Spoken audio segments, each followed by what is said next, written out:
evening. This is the May 20th, 2020 meeting of the Planning Board of the Town of Ossining. Let's go around the screen and introduce ourselves. Sandy, you're first. Sandy and Nellie, Secretary. Kathy. Kathy Zalantis, Planning Board Attorney. Gareth.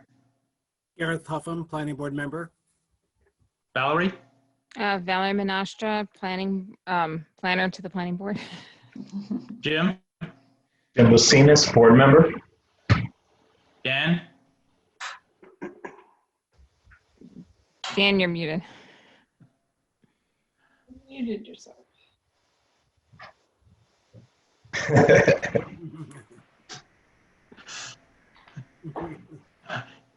Dan, you're still muted. How are you, Dan?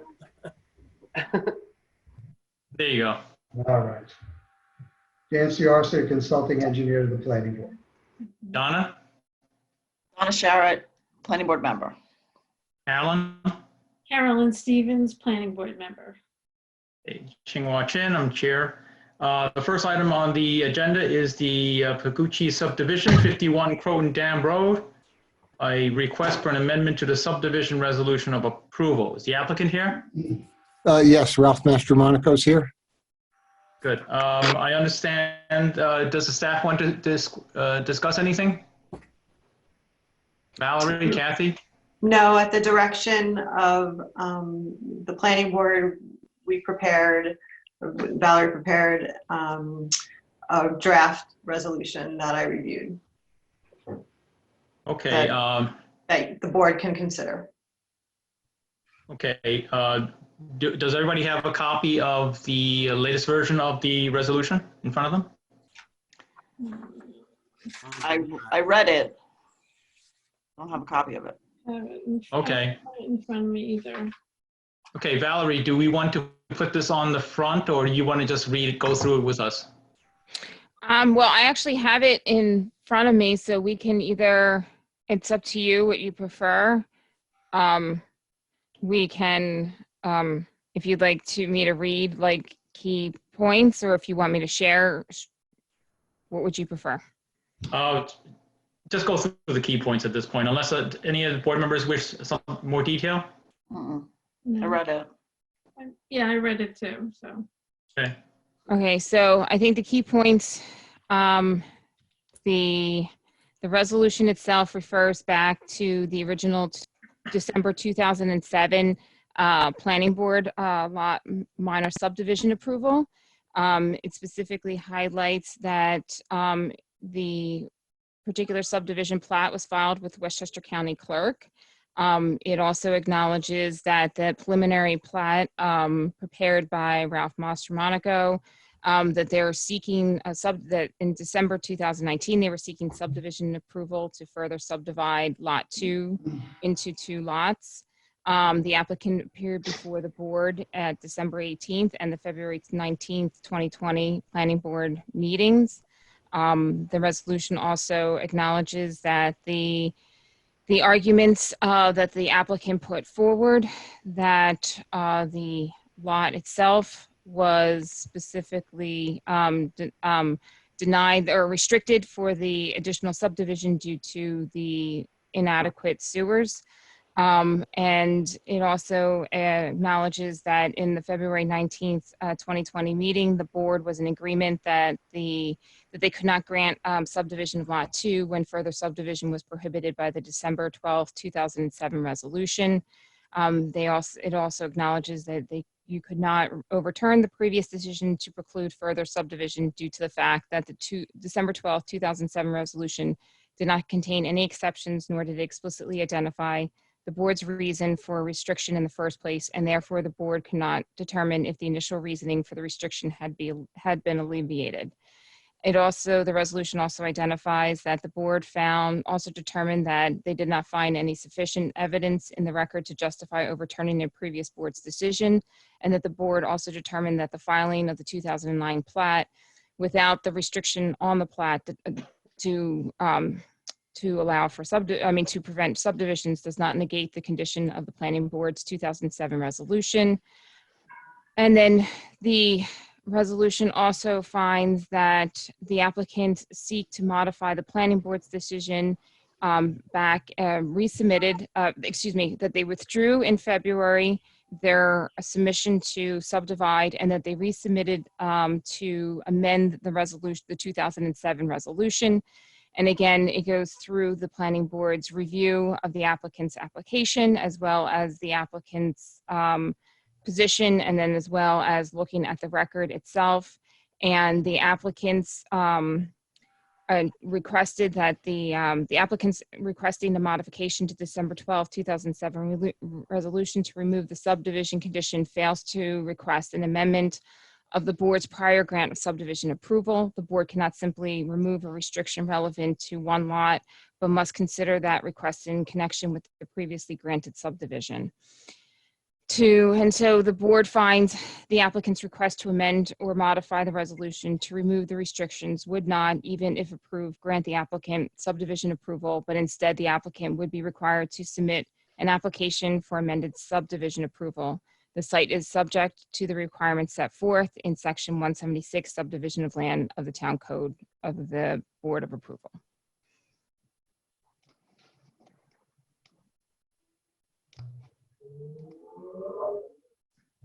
So, That is- do we need to make a motion to consider this resolution? So moved. A motion to approve the resolution, if you, or if somebody wants to make that motion. I'll move to. Carolyn moves. Second. Jim seconds. Any discussion of the resolution at this time? Okay. Applicant, do you want to say anything?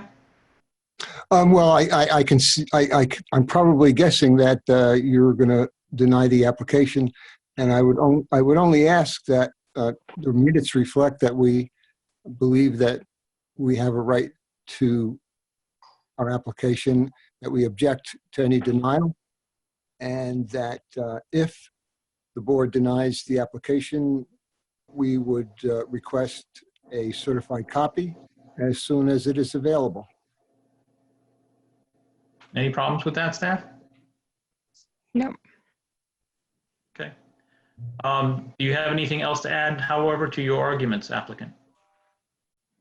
No, I think we laid everything out very carefully in our papers, particularly the letter from former Chairman Weeks. And if that argument doesn't make it with the board, I guess it's because the board is not sympathetic to this applicant.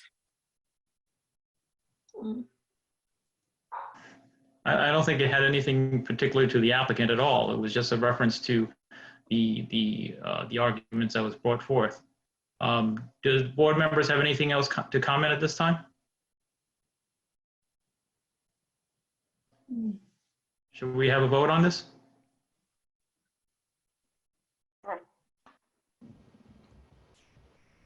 Okay. Gareth, how do you, I'm just going to go around the screen again, and if it's a different order than your screen, I have to apologize. Gareth, how do you vote on this resolution? I support this resolution. Yes. Jim? Same. Carolyn? Yes. Donna? Yes. Okay, I support it as well. Thank you. Next So item all on in the agenda. favor? Oh, what? All in favor? All in favor, yes. Yes. Yes.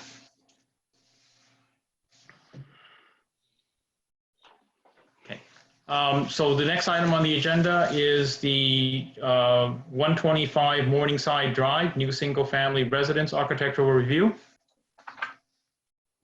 Is the applicant here? Yes, I am here.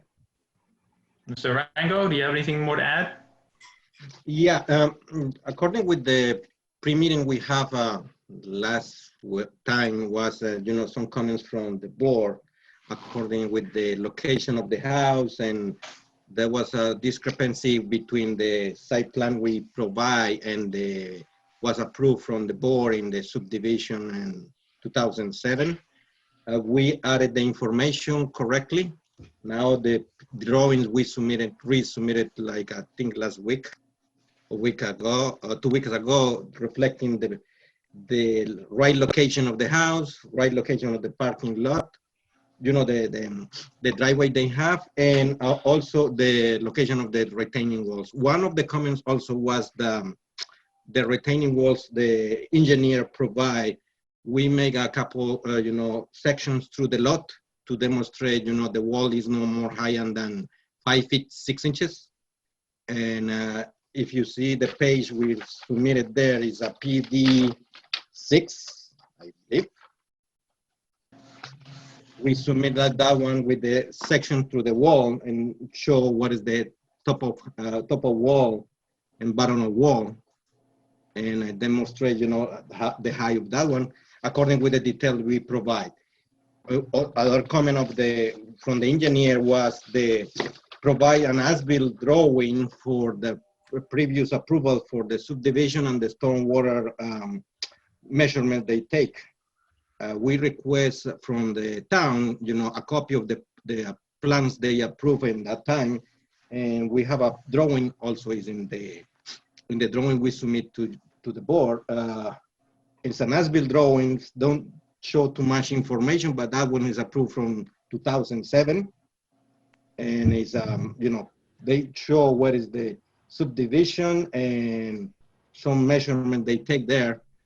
I don't know if that's enough because that is the only document the town has. I don't know if it's enough because we don't show, you know, too much. Mr. Rango, have you had a chance to look at the comments from our staff? Yes, if you Okay. see that, yeah. Go on.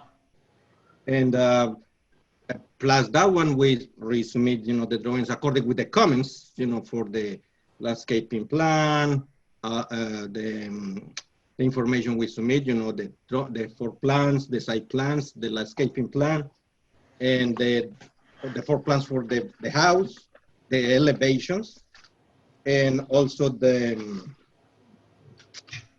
details for the finishes and everything is in the PD 5.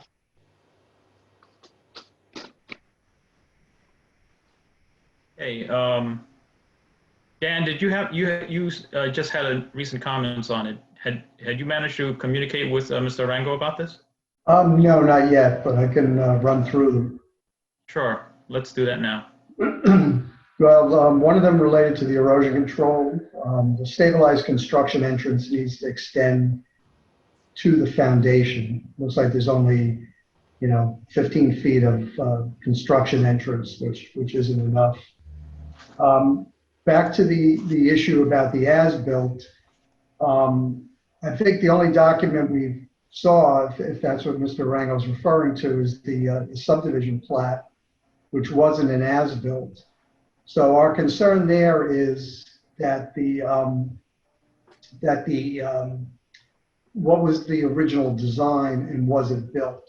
So I guess I'm gonna have to lean on Sandy to see if we can retrieve some of those documents, including the stormwater report, because this will be our last opportunity. If the pond was not built in according to the plan, we should really have it remedied during this approval process. And finally, the other comment is it's still, the property line still isn't shown properly. It appears that the easement line for the driveway is the boundary, and the septic area, it almost makes it look like the septic area is on another lot. So particularly for looking at all the setback metrics, that we really ought to have the property boundary properly shown on the plan. And that's my comments. Okay. Valerie, you had comments as well? Yeah, I just had a couple quick ones. We did just to let the board know, there was a couple of things that were raised last month about dealing with potential variance. That has been rectified. The applicant was directed to make sure that they measured everything, including the portion of the property with the easement, so they no longer need a variance. And I also noted that they did provide all of the application materials that are needed for the ARB approval, but the applicant did, while they provided details on the retaining wall, they haven't yet provided an example of the materials proposed for that wall. So that's something that the applicant should provide, or at least be able to speak tonight as to what the materials are and maybe the colors. Hey, Mr. Rango, do you have anything to address? Yes, Respond? the retaining wall will be is a stone wall. We want to use in the material, we have available in the area to reflect, the same retaining walls. I think is in one of the properties down of the hill. In that one, they have a stone wall too. It's like similar to that one.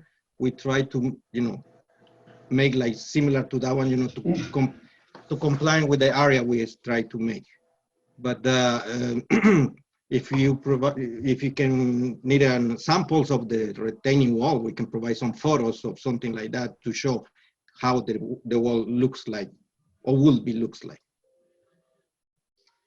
That would probably be a good idea, just to provide some photos. Any questions or comments from the board at this time? I have some comments. Go ahead, Donna. So I'm very familiar with this area. So there's a couple stone walls. Can you tell me specifically which one you're emulating? Which house you'd be emulating? The house is in the top of the hill. They have the road going down. I think the house down in the left, when you turn there, they have like a little retaining wall there. I think so. I was walking in the house with the all the statues and everything, that house? No. I know that what you're talking about. No, that is totally out of the picture. No. I know what you're talking about. No. All right, that made me a little worried. Okay. No. We're talking with something with more style. Don't worry about it. Okay. Now you're talking. No. Okay, so I had a few other comments. The planting plan is really good, except for the wall of the thuja. I guess they're green giants or something. Those it's I think that aesthetically does not at all relate to the rest of the community. I know that the house is set back and it's not in direct view, but when you are walking down the street, you will see that wall of hedges, which is not in keeping with the character of the neighborhood at all. That one is suggested from the engineer. I don't know why, because if we see, if you see the drawing, the engineer provide is the SDX. He provides some walls. He tried to make the things like presume a little bit more flat. No, I'm talking about the trees. The trees, the thuja. It's like a western cedar, thuja, and it's a 2 rows of them, like along the driveway. So I guess they're trying to screen off the house, but it. Yes. It's this particular neighborhood is even though we're suburban, it's got a very rural feel, and there's a lot of natural. Occurring plants, and it's very, and that property that the house is being proposed on is a really beautiful natural area. So to put in a wall of tall columnar thuja trees, we can reminiscent of another area. Another idea. We can explore another idea to see. I think something a little more natural, so you could put maybe some other evergreens and then mix it in a little bit. Maybe a little more natural. Good suggestion. We can try something different. Yeah, I think it's an option we can explore. Yeah, so it looks less fortress-like. I also the side that's facing the driveway doesn't have any windows, which strikes me as odd. I don't know if that's any of my other planning board members would feel that way. It just seems like it needs a window on the side, when you're pulling in from the road, like you're just going to see a wall with no windows. Yes, that is that the left side of the house is not have a windows there. I mean, both side elevations are kind of lacking. Yeah. Yes, it's because it's the modular, they don't have a windows there. I don't know why. Because if you see in the floor plan, maybe they can have some windows. I don't know if when it talk to the owner.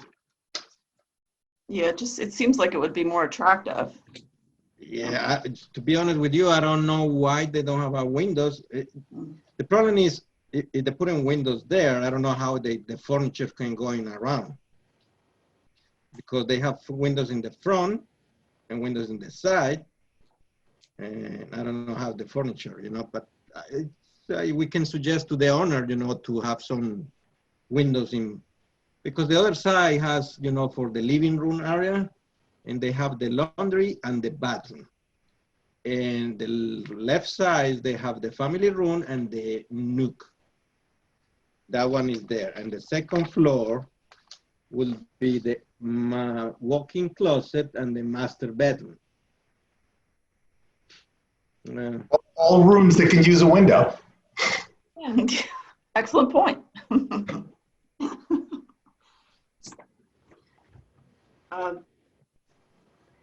So my other comments, I'm not really sure that it really falls under the ARB scope. But I don't know. Like you're proposing the dog with the Cornus florida. It's the native dogwood, and it really should be the disease-resistant one. So if you could, I don't know, if you have a landscape architect, they should just make sure to get something that's going to be disease-resistant. So. Also, Dan, did you look into that where it looks like from the roof, the roof drainage is going directly into the stream? Did you look that up? Well, the roof drainage, I believe they're connecting to the existing drainage system on the driveway. Right, and then that flows into because there's definitely something that looks like it's spilling into the stream. So does that go into the stream from that point? Well, the pond, which I guess was supposed to be a detention pond, that's what I want to get more info on. Yeah, because it says water course. Right, no, but then that opens up into the water course. Right. Down by the road. Right, yeah, because I personally wouldn't want to be drinking any water that came off of a roof, and I don't think it should be going into the stream if that's the case. So, There's not much you can do. That's where it's going to end up. It's just runoff. It's going to get there one way or the other. Yeah, because no matter what, if you put in a retention, system, the water is still going to the ground, and no matter what, they go into the stream. No. Well, I don't think it's supposed to directly spill into the stream. No. Yeah, no, but they're supposed to. The retention is like a filter. They spray into the ground, and after that, go back to the thing. No. No matter what, is a rainwater. It's not like the other one. But right. I know what is the concern. It's not, they don't go to the try to clean it up the water the more you can. But it's also an issue of volume. Well, Donna, that's where my question's coming from. Okay. I'm trying to go back to the old subdivision and see what the plan was at that time to deal with the stormwater management, which in theory is addressing water quality and water quantity. So Okay, we'll take a look at that. So that's why I want to pull the records and also to make sure that what was supposed to be done was actually done. Excellent. Thanks. So my last comment would be it's just a note on the landscaping. It says that they're going to water the plants heavily for the first year. They just have to be watered when they need to be watered, and then they should be whenever they're dry, they should be watered, not just in the summer. So that would be whoever your landscape architect is, they should just rethink how they've worded that. I don't think the color is very interesting. That's just my aesthetic, but the house is not really very visible from the road. So I don't know that that's, a particular issue. So. Okay. That's it for Anyone? me. If somebody else has any comments. Anyone else has any comments? Carolyn? No. Jim? She's covered it all. Okay. Gareth? No comments. Okay. Valerie, Kathy, what next needs to be done on this? So this has to be set down for public hearing. If you're comfortable with the level of the submission and the plans, then the next step would be to schedule a public hearing. You could set a public hearing, and then the applicant would have to notice it. Mr. Rango, do you think you'll be able to finish off your submission by the next meeting? When is the next meeting? I think, The next meeting is June 3rd, but we could have a public hearing on June 17th. yeah. Okay. If you When I want need to to set- make these comments available, because one of the things is the problem is with the drawings from the subdivision, because it's not any records. We call many people. We try to get in the information from town, and they don't have anything. And that is the problem. And No, what we happened have them. We just are not able to have them reproduced because they're large. There's a large site plan. And Oh, we tried to make copies in sections, but but usually in the village, they using a company, printing company is in the State Street. They send it to them and they make copies before. It's not possible to do the same for us. yes, we could send them out and make copies, but at that time we were not able to. Oh, okay, Because okay. the copy place wasn't taking anything, and Oh, okay. When- That is my major concern. was- If I get it the was- information. yeah, we just couldn't get together on how they were going to be handled because nobody was opening their doors for business. I know. Looks like familiar to me. Everything is like that. Well, if But- we held a public hearing on the 17th, if for some reason we need to keep the public hearing open for another, meeting, we can. But this way it would allow for potentially this project to move forward if you're able to get everything together by then. Okay. And some of it's on me. I have to look at the records to see what we have, and that'll address my concern. Yeah, because if the question you make is in their drawings they have, I presume everything was resolved from your question. Right, that's my question. So I don't even Okay. know if it's necessary you get a hold of them. I just want to be satisfied that we got Okay, it. the only thing is I Either way, needed we're gonna figure to, it out because we both need to see what was previously approved. okay, Okay, so why don't we tentatively put it down for that date? But Sandy, keep track of whether it actually is going to go through. Mr. Rango, can you update it so that we don't bother sending out the public notices for nothing? okay, sorry, I will be good. I have a question. The public hearing will be in the place or will be like virtual like this? We don't know that yet. It Procedures- depends what the That's governor true. does. Public hearing. Okay, because I think we need to take the precautions, wear masks and all the things. No, I think, So, I mean, if the situation doesn't change, it will be a public hearing on Zoom, and the Okay. notice will have to provide that, just like we're doing here. Okay, sounds good. But, it depends what happens. We don't know yet. We have to wait. Okay. Was this enough time to have the drawings updated regarding the windows and the plantings?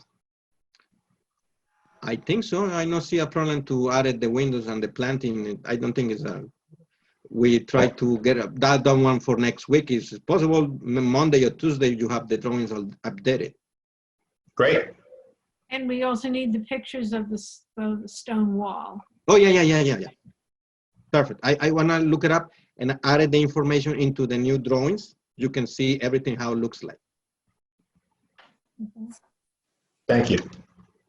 Okay. Great, okay, so we'll hopefully hear back from you and see whether we need to, we actually go through with the public hearing then, okay? Mr. Perfect. Rango? Sounds good. Right. Yep. Well, Valerie? we will need to, don't we need to call for a public hearing tonight? Because we won't, Yeah. if we, okay. There won't be Yes. enough time for Set the the next public meeting? hearing. No, there won't be. Okay, all right, so why don't we, what do we have to do to call the public hearing?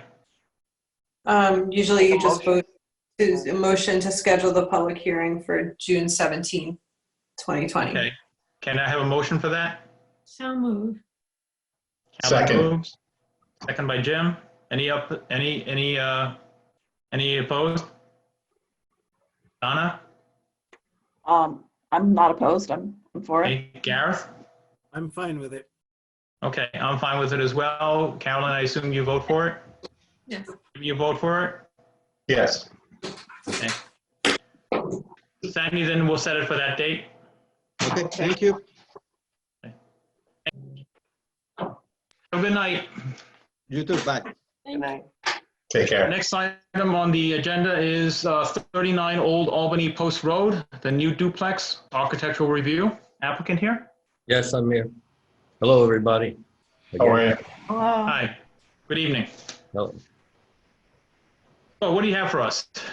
Okay, well, I submitted new pictures. We worked the last couple of weeks. My architect probably drew things about 10 times, including 4 o'clock this afternoon, that we got printed and emailed out. And that was a site plan issue.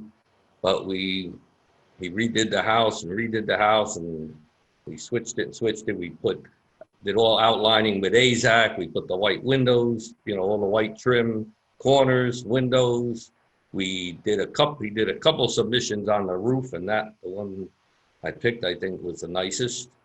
You can see from the picture, we changed the roof lines as, I agree it was a little bland before, so we upgraded that, and lots of trim, and we did the trees in the front. We changed the trees.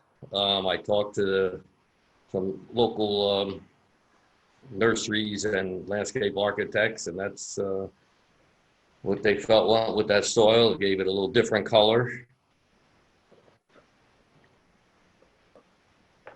We moved the driveway over a little bit because there was when I went up and we physically measured it out, marked it out, there was 2 pretty nice red maples on the left side, and the driveway was going to take one of those, so we moved it over. Actually, the only tree we have to get rid of is one kind of scrawny, tall pine tree. Other than that, everything else I think can stay. And then we'll add to it. And I gave another rendering with 4 new trees across the front, a couple of crab apples, a couple of dogwoods.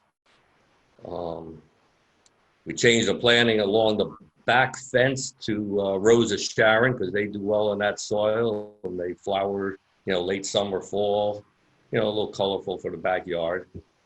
And more because the kind of unsightly fence of my neighbor there, try to kind of cover up the warehouse next door and the fence and, give it a little more character that way. Mounted the parking lot light up on the building, put some grades on the driveway. He missed a couple of inverts and things, which we can add that's pretty straightforward things on the pipes. But I think it all came out very well. Yeah, I thought it would definitely look like it was an improvement. Did Dan, do you have any more comments on this at this time? Basically, pretty much everything from the last time, with the exception of some of the contours, is still issues. I spoke to Bruce about it, so he's aware of what I need. So there's no problem getting that information. I guess the focus was really more seeing about the landscaping and appearance of the house. So we just want to get some of the utility stuff worked out. Okay, great. Valerie, did you have comments? Right, so my only comment, he addressed a lot of the board's comments from last round. My only comment was that once the board decides to move ahead with, let's say, for example, they liked one of the designs that were identified, then Bruce, it would be best for Bruce to provide the board the actual material samples again, because it looks like some of the, material choices are shifting a little bit, which is fine, but then just to provide the samples so that the board understands what colors are going to be used for the windows, for the trimming, and then also for the siding. Okay, I think I submitted the siding. You did, but then I think there's a difference between the front facade that's The newest. AZAC, yes. Yes, so it looks like, in one of the original ones, you had like a brown and a green. Now it looks like it's all green. So if it's that one again, just so that we can have it for the record. Okay, and for the roof, I was trying my best to try to document this stuff tonight, but I just couldn't get it. But on the roof, it was the GAF Timberline HD charcoal. And again, our example of the whole house is I was trying to do, because the house I just finished on Cedar Lane has those colors in it, and the AZAC and all that stuff. It's a mile away, if that. Perfect model, but the colors work very well. It looks good, kind of earthy tone colors, and blends in nice with the neighborhood. The green is actually a little softer even than in the picture. It's a little milder green. It really blends in very nice, I believe. Right, so if you can just send us that over, send it to Okay. Sandy, because that way we just have it for the record. And then that, Okay. at the next meeting, the board can make sure that they're comfortable with all the color choices as well as the final materials. Okay. Just jot it down. Okay, any comments from the board? Donna? So appropriate to start with me. So I actually took a little drive, which was the first time in several months, and went and saw the house on Cedar Lane. And the color does look a lot different than what you sent us, and it is a nice green. And I think that the changes that you made to the house are really nice. The way that you changed the roof line, and the windows correspond to the window, the top floor corresponds to the bottom floor windows. And We added some shutters to the wings on the side. We couldn't fit them in the front, but we did put shutters on the little wings out the side. Right, it looks good. I did have a question, just because I didn't understand the illustration that you sent. On the top windows, is that three functional windows together, or is that middle window not really a window? Because it looks like it's kind of grayed out. There's there's a group of 3 windows. I believe the two, and I'll clarify this with the architect. I believe the 2 on the either side are functional, and not in the center is probably a non-window, because that's the divider of the 2 apartments. I think it's just framed out. He just kind of brought the 2 together with the trim. Okay, yeah, because that looks a little odd then if it's not a window. So that probably should be made clearer, because it's hard to understand that. Okay. So on the side windows, like on the side of the house that's facing the driveway, the park where you're parking. Yes.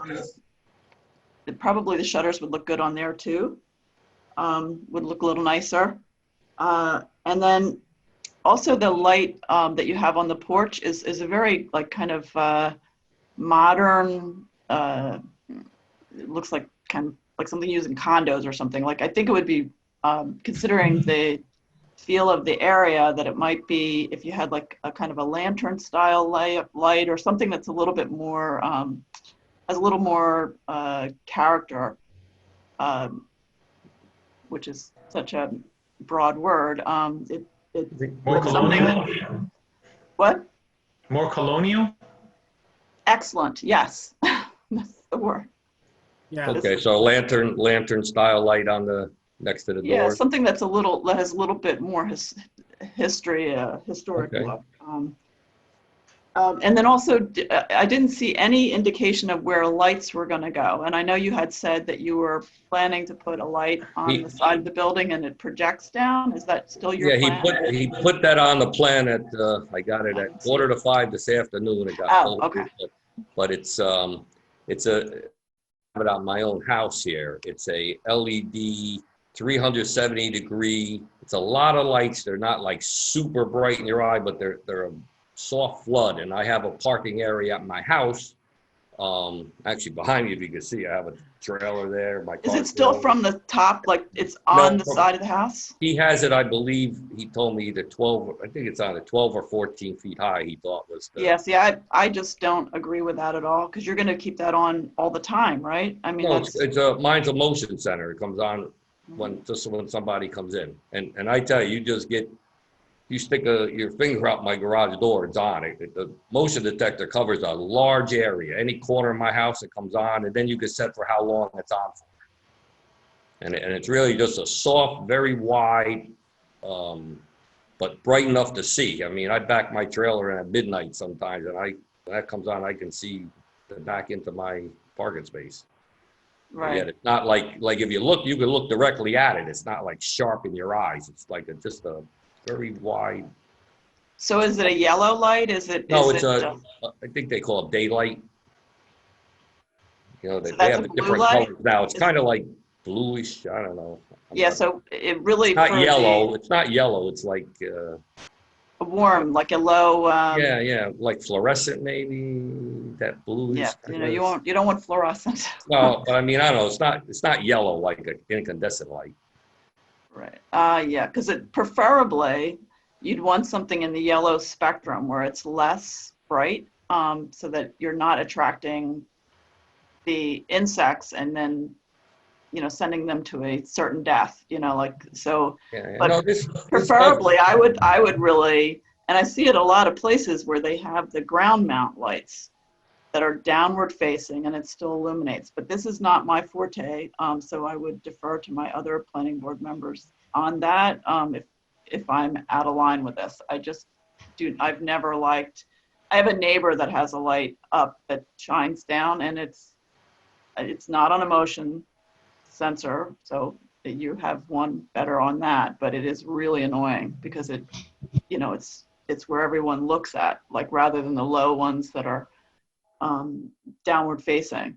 So I defer to my other board members on that. I do have a lot of comments on the planting.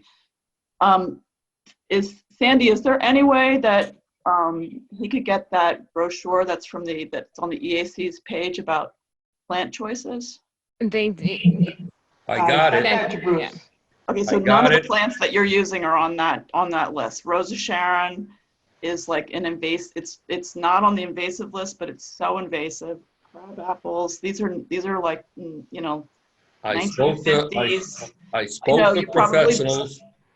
Right, but we have a lot of They feel- landscapers that are selling stuff that's on the invasive list. So it's not, there's, just because there's somebody has a landscape, a gardening business, doesn't mean that they're selling the best stuff. Well, I have them in my own yard here. If you want, I can point A my lot of camera people at them. do. A lot of They people look do, great. that's for sure. They've been there a long time. That's a sandy, dry soil, so it needs certain kind of There's trees. a lot of that things accept that'll grow that. there that aren't And it Asian can't be crab high. apples and Asian Rosa Sharon. And, these are just, that's not going to add, if anyone's concerned about adding to the neighborhood, those plants aren't going to be adding to the neighborhood. It's not really a benefit. So I do have an objection. It's really hiding the warehouses that are 20 feet from my property line. This is not the most nicest place to have a house, number one. Right, but there's some But beautiful we fought plants. that battle already, and there's a fence there that's not very nice looking, and there's warehouses right behind it, and we need something that'll block it out. And these Right, are, and we don't have a lot of deep room to do that. But you can make choices that will actually be very attractive and will be in addition to the neighborhood. Well, I think Rosa Sharons are beautiful because they blossom from August all the way to wintertime. I think it's nice. The house to the left of my Cedar Lane house is actually what brought it to my attention because that's what he has in the front. He's had it there for a lot of people since have 2001, and it's gorgeous. The snow plows blow snow on it. The fog gets on, and they live and they're great, and they look nice all year. I don't know how to argue with this. This is my business is trying to bring habitat back and trying to re-support the environment, and those those trees are the opposite of that. So like this is, You're And entitled to your opinion, but that's my opinion. Oh, wait, Mr. Ferreira, Yes. can you take a look at that list again and see whether there are other plants on that list that would fill your requirements? I will again, but that's what I did last time. I spoke to several people about it, and the problem is we don't have a lot of room, and I don't want it to take up the whole yard. I wanted to try to hide the ugly warehouses and fence that are behind me, and there's not a whole lot of choices. Donna, and do you have a couple? that also stay green most of the year, you know, to hide it. And you know, you have that. I chose some. Oh, I forgot now. There's another tree that we chose too. But, Kusa dogwood. pardon me? The Kusa dogwood. Also, it's. Well, that's in the front. It's yeah. also not good. The back is the. So the brochure. I go to some of these nurseries around here and try to get things. I actually have to go pretty far away to get some. Although I go to Rosedale, they are really getting on board with getting these beautiful things that are responsible for our environment. But a lot of the nurseries won't refuse to get them. So I can understand if you consulted with any of them, they have not been kept up with the latest science. And well, I can take a trip. I will take a trip down to Rosedale. I did a lot of work over the years. Before you do that, if you look at that brochure, it breaks it down. There's like a whole section about like erosion and sand. Trust me, I spent hours. I Googled them. I'm not, you know, I didn't just sit here and hand it out. I Googled a lot of stuff and talked to a bunch of people, but I will talk to I know Powers Taylor forever down Rosedale. And I did a lot of work over the years with the man, and I will give him a chat too. If there's something new and exciting, you know. Well, it's actually old. I mean, the plants, a lot of the worth a little plants visit we're talking down about there, they came here before, they were here before we were. So the stuff that you're introducing here is not, it's a lot newer to this country. They're native to other countries and they do really well over there, but there's, you know, so I would say take that brochure with you and that would probably make life a lot easier. Yeah. I have copies of it in my desk, in my house, in my car. I've been, for the last 2 weeks, truthfully, I've been trying to do my best. It's not easy. I believe you. I believe you. It's not easy. So my last comments would be on the back. It doesn't seem like you made any changes to that back patio area. So yeah, we put a fence. We put a fence in between them. Okay, so that like an 8 foot fence? A vinyl privacy fence. It's in the illustration. Okay. A white fence between the two patios, or between the two units, actually. It's there in the picture. Right. It just seems like if you just put like a little bit of planting, just a little beyond, you would make it, it would be more attractive. I did go past that property too, and I know how it is. Like when have an empty room, it looks a lot smaller than when you put furniture in it for some bizarre reason. It's hard for me to imagine that a house can be even built on that property. It's so small. So but it looks from your plans that there's 30 feet from the wall to that like corner edge. Like, so there's like probably 20 feet of yard space for the people. So it's not a very big space. So. Right, that's why I was trying to find plants that didn't get big around and yet screened you.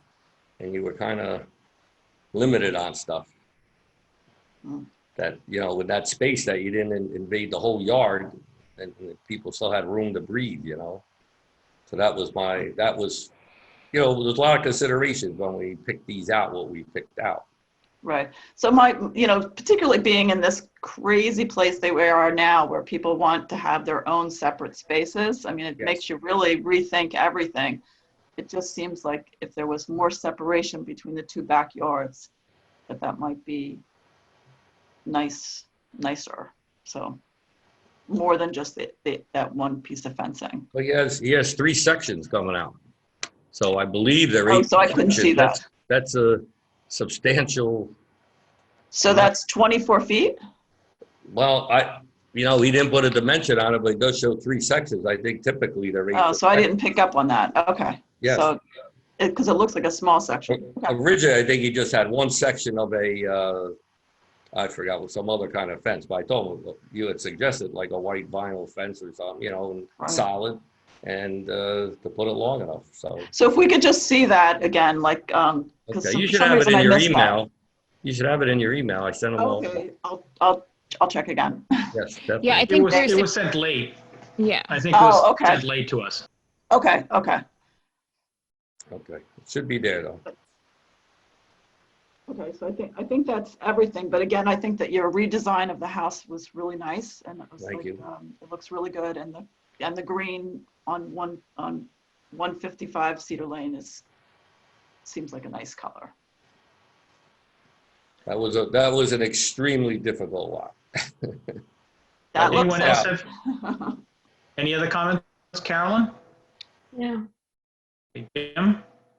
If we want to finish the conversation about the exterior lighting, typically we've been requesting soft white light as opposed to the daylight bulbs that the LED companies produce. And if you're looking specifically, they usually put a number range on them. So if you're looking in the 2700 to 3000 Kelvin range, it's more of like a light bulb, an incandescent bulb that we kind of grew up with, as opposed to that really harsh white blue light. Okay. So I if we believe don't- it was 3,000, and I sent him a thing, and he didn't put it on the plan, but I sent him the whole thing because the light I have at my house is like that. It's not a killer light, but it covers a wide area. But I will check it's LED. I'm not sure what that color is called, but I'm pretty sure it was 3,000. everybody's made the mistake of buying the daylight fixtures or bulbs in the past, and it's kind of harsh. So Okay. soft white. They've done great things with LEDs. Carolyn? Actually, I did, on the issue of the lighting that Donna raised earlier, Yes.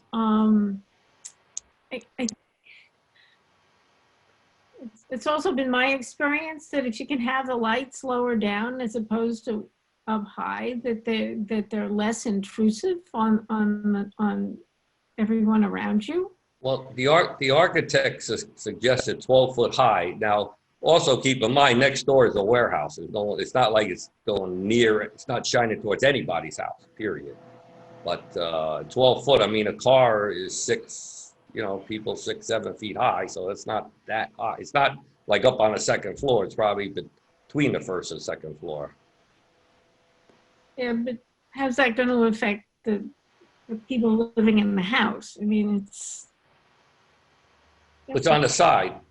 It's actually the windows on the side or the laundry room. Okay. All right. Okay. You might want to consider having them a little bit lower. A little lower than 12? Yeah. Doesn't matter to me. Whatever makes everyone happy. 10, I just know it has to be above the cars, so it doesn't cast a shadow. So we can make it. To make it very commercial looking, and I get that you're saying that, and I haven't been out to the site, so I get that there's a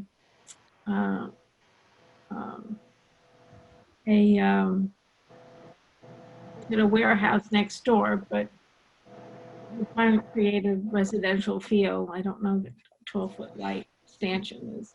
Oh no, it's going to be right on the house, on the corner of the house. Okay. So it kind of looks like a spotlight on a house, but it's an LED. But so it's not on its own like a light pole or telephone pole. We want to make it look as inconspicuous as possible. So. And I also agree with Jim that it should be a soft white and not. Okay. Gareth, do you have any comments? So a couple of comments. First, I was a little disappointed that we didn't see the 2 or 3 variations that I thought you agreed you would present to us. You came just back with one, which was too bad. I was looking forward to getting everyone's views on different treatment. In general, I think the roof line is a little bit better, so I appreciate that. I like the fact that you've got the shutters on the side. That helps a little bit with the historic looks. The house looks a little bit more like a regular house and a little less like a motel, which I'm happy about. I agree with Donna about the porch light. I think that if you choose that carefully, it could really help set a more historical tone. You know, make it, you know, large enough and, you know, authentic and interesting enough that it is an aesthetic element that'll really help. I'm wondering if there's something you can do, something else you can do to help the curb appeal. I know you nixed the idea of a small stone wall. Is there any way that you could do something like, even on the walkway, rather than doing a poured concrete or something, could you do like a herringbone brick, something that would, you know, read even from the road? Or at the end of the driveway, or I should say, at the end of the driveway, you know, you can put some cobblestones, you know, for the first, like, you know, 5 or 6 feet of the driveway, sort of adds a historical touch. Could you do a couple of those things to help it along further? I think I could do probably cobblestones or pavers or something at the end of the driveway. Probably cobblestones would be more. The walkway I could do in the, I think what's pretty popular is the pavers now. In fact, we just did one down at Park School for the schools. And it's what we actually did on Cedar Lane too. We did the similar detail down at Park School last week. You know, a three size pattern in like a tannish, you know, mixed tannish. I forgot what they call it now, but kind of look. That will go with the green, you know, soft color. It's again, it goes with the Cedar Lane house. That's what's there on the patios. Okay, I just got back from the south, so I was not able to take a look at that house like I had hoped. Okay. I can't picture the pavers. You say it's 3 different sizes that make a pattern? Yeah, it makes a pattern of 3. What I really like to do on the patios and the front walkway, which, you know, my opinion, because it also is a tenant house, I like to do stamped concrete with a color, with, you know, has a different stone pattern. The houses I build in Portland, I mean, you know, I build houses as a hobby, but the house I build in Portland, we did all stamped patios. It's gorgeous. I did a house in Croton, probably seen a million times, hanging off the hill opposite the exit to ShopRite, up on the hill next to ET. I did a stamped front sidewalk there. And, you know, this way it doesn't move. It's never a tripping hazard. If it's done well, it's, you know, you can do different colors you want and any pattern you want, and it's safe and it looks good. Yeah, I have like stone. Problem. Yeah, I have no problem with a good stamp pattern. I would prefer to see like a traditional red color rather than a tan. Sort of a muted red, I think, would go really nicely with that green, and especially if it were like in a herringbone kind of a pattern, something like that. Could Not you a fan. that? Not a fan of red. My trucks are red. Not a fan. True.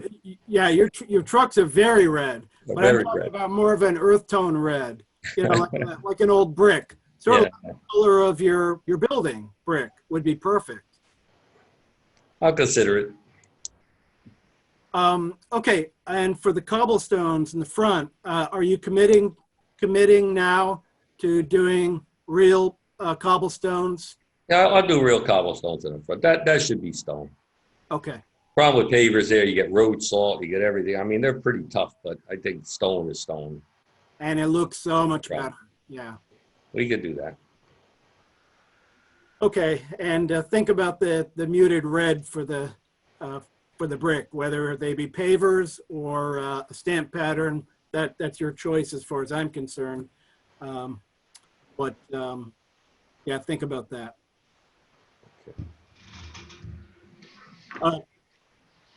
Jim, do you have any thoughts on that color as the architect? The color of what? The color of the bricks or brick-like pattern of the walkway. Oh, I certainly like it. I think you guys are just thinking about two different color reds. Which do you like? I'm with you. I don't want to see anything that's like a bright red, but something in an earth tone that's that, you know, it's a little closer to the color of soil than it is the color of your trucks. And I wasn't really thinking of the color of my truck's red. No, I know. but like a traditional, like a brick red or soft brick red. I mean, yeah, exactly. A soft brick red, like the brick you find on old mill buildings. That kind of color. It'd be perfect. Jim, you okay with that? Sure. Okay. Bruce, you okay with that? Okay, I will ask my architect if he doesn't hit me over the head for the last 2 weeks, then see what it looks like with. I'm not totally sold on the soft red, but if he can give me a little rendering, I'll take a look at it. I'm not really an artist, so I'm not the best at color. I can tell you when it's done if it looks good or not, but I can't say picking it as my forte, but I've got this far. Any Jim, other comments? further thoughts on that? Frankly, if you start looking at some landscape material that's in the reddish range, we're not going to be saying red anymore. I mean, it's just red's doing it a disservice. Red is a little bit on the bright side. That's not what Gareth is trying to say. It's more like a brownish red. Yes. Yeah. That's all I'm talking about. Okay. It's just that when you mention tan or buff color, that doesn't feel right to me. Okay. But anything in the reddish, earth tone range would be good. Okay. Trying to get you guys to find common ground here. Okay. Any other comments from the board? Questions? I have a couple comments that I just wanted to clarify. So when I went to Cedar Lane, 155 Cedar Lane, it was two-tone. So when the design that I saw that you sent with the new roof line and everything was one tone. Are you proposing the one tone or the two tones? Well, I always kind of go with my cider on it. It was up to me. I think in the gables in the front, see on Cedar Lane, it's the same color, but if you look real close, some of it is siding, double 4.5, and some of it it's all siding, it's all vinyl siding, but some of it is cedar shake. So we did like the peaks, and in the center of the house, it's kind of inundated. If you look close, it's green cedar shakes. It doesn't stand out at you because it's the same color, but this gives it, it's like a detail you see, but it doesn't, you don't pick it out of the crowd. It blends in nice. It looks good. And it drove them crazy because with the whole middle brown, I had them take it off. I didn't like it. Then we I like the one color. I don't really like those cedar shakes as much, but in any case, before I vote on this, I definitely want to know exactly what the building's going to look like. So I'd like to see. Okay, well then we'll keep it like it is. Well, I think the board should, this is where I think for the next submission, we should finalize the architectural renderings and then also provide them a materials list so that they can compare the two. I think that would be most helpful. And the other thing I noticed, which I wrote down, and I'm sorry I didn't bring it up before, but on the back of the building where the patios are, I didn't notice any light fixtures at all. And it seems like you probably would be putting light fixtures by there has to be a light on the patio. So. Okay, so I'd like to know what those were going to be too, because that seems like that would be visible from like the river view. Like when I look at this property now without a house, it looks like you can, a lot of people are going to see that part of the house, right? The only one's going to see the back is a bird flying by. Okay, well, we care about that bird. Okay. But I think we should probably put something in the back that matches the front, probably a little lantern type fixture. Nice. That would be really lovely. That would Yeah. make sense. We'll keep it. Yeah, so that would be I'm great. not So I'd one like for to see mixing that. up ideas. I think we should keep it. Right, right. Let's That's not right. confuse everything, right?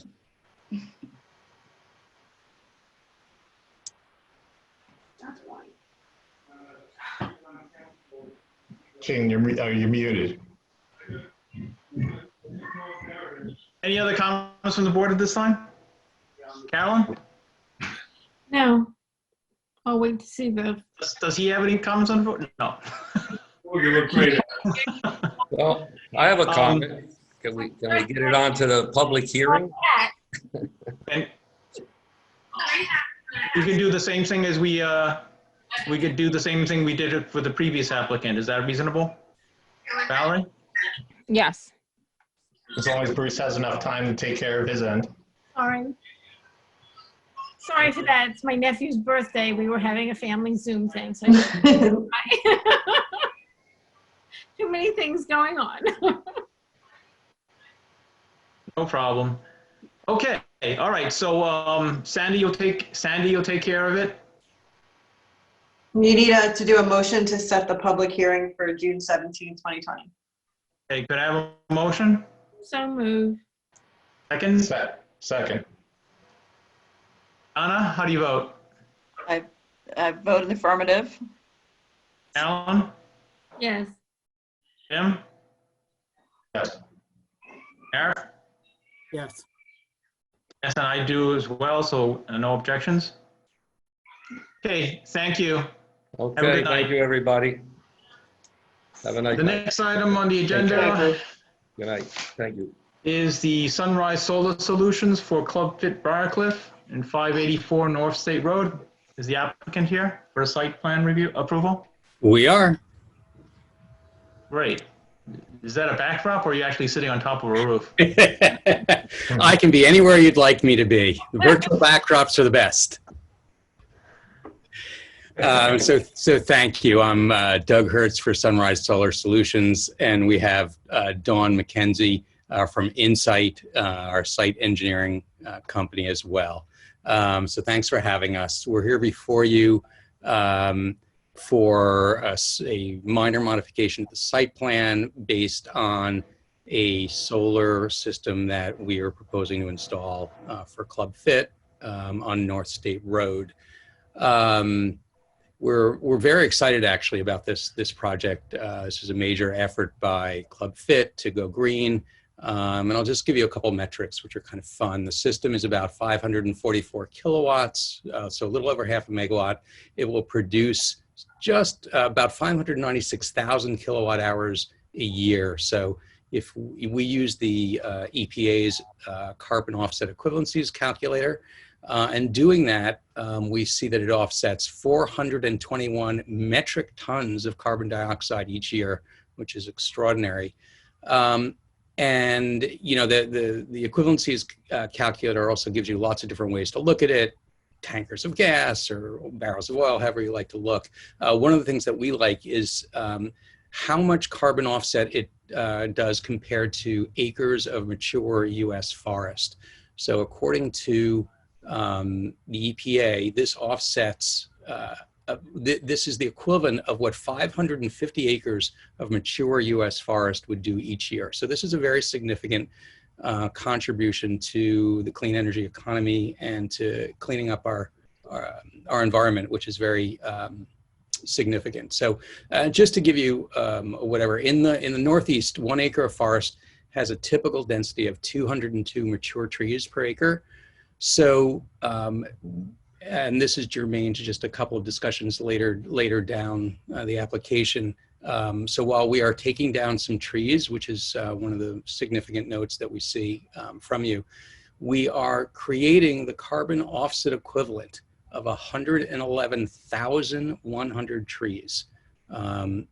So a fairly good ratio for taking down a dozen or so trees. So we're very excited about the project. Basically what we're doing, and hopefully you've reviewed we had a meeting this winter with the building inspector, with council, and with the then planner for the town. We had proposed putting the transformer for the system forward of where it's currently located, and it might have taken up a parking space. It was a little bit tight where it was being considered. So it was recommended to us that we push it back along with the rest of the equipment that we're trying to locate to the side of the building. And just to orient you, North State Road is at the bottom of the plan that you haven't, that you just put up on the screen. South is to the right. So the area in yellow that's highlighted on the screen is the north side of the property. And generally, we always try to locate equipment like this on the north side, typically because it sits in the shade, if you will, of the building. So we don't get direct sun on it. It lasts a lot longer. It doesn't get pummeled and have that sort of heat cycling that it would if it's on the south or even on the east or west. So the north side provided an excellent location for us. It just so happened it's also where power for the building comes in. So it was a natural place to locate the electronics. Dawn is going to go through some of the specifics, but in sort of jumping down to some of the later questions, this is a fully compliant system. We're not asking for any zoning variances. It complies with all the rule sets for a type 1 solar system, and I can answer those later in some of the memos in terms of height above the parapet, any parapet, et cetera, et cetera. So we will notate that. We noted those comments in the memos, and we will note that it's compliant for all the things listed when we do a resubmission. Right, and we can add notes to that effect to the site plan if that would be preferable. Yeah. As well. Yeah. So Dawn, do you want to go on to the next page where we see the close-up of that area? Yes. So what we see here basically is, again, this is a close-up of the north side, just back from the building. Again, where what we're doing basically is locating some battery storage equipment, all of basically the switch gear that connects the system, and the main transformer. Con Ed has finished its review of the system. They need to put a second transformer on the site to feed this. They currently have a transformer that's sitting, can you locate that with your cursor? Right down there.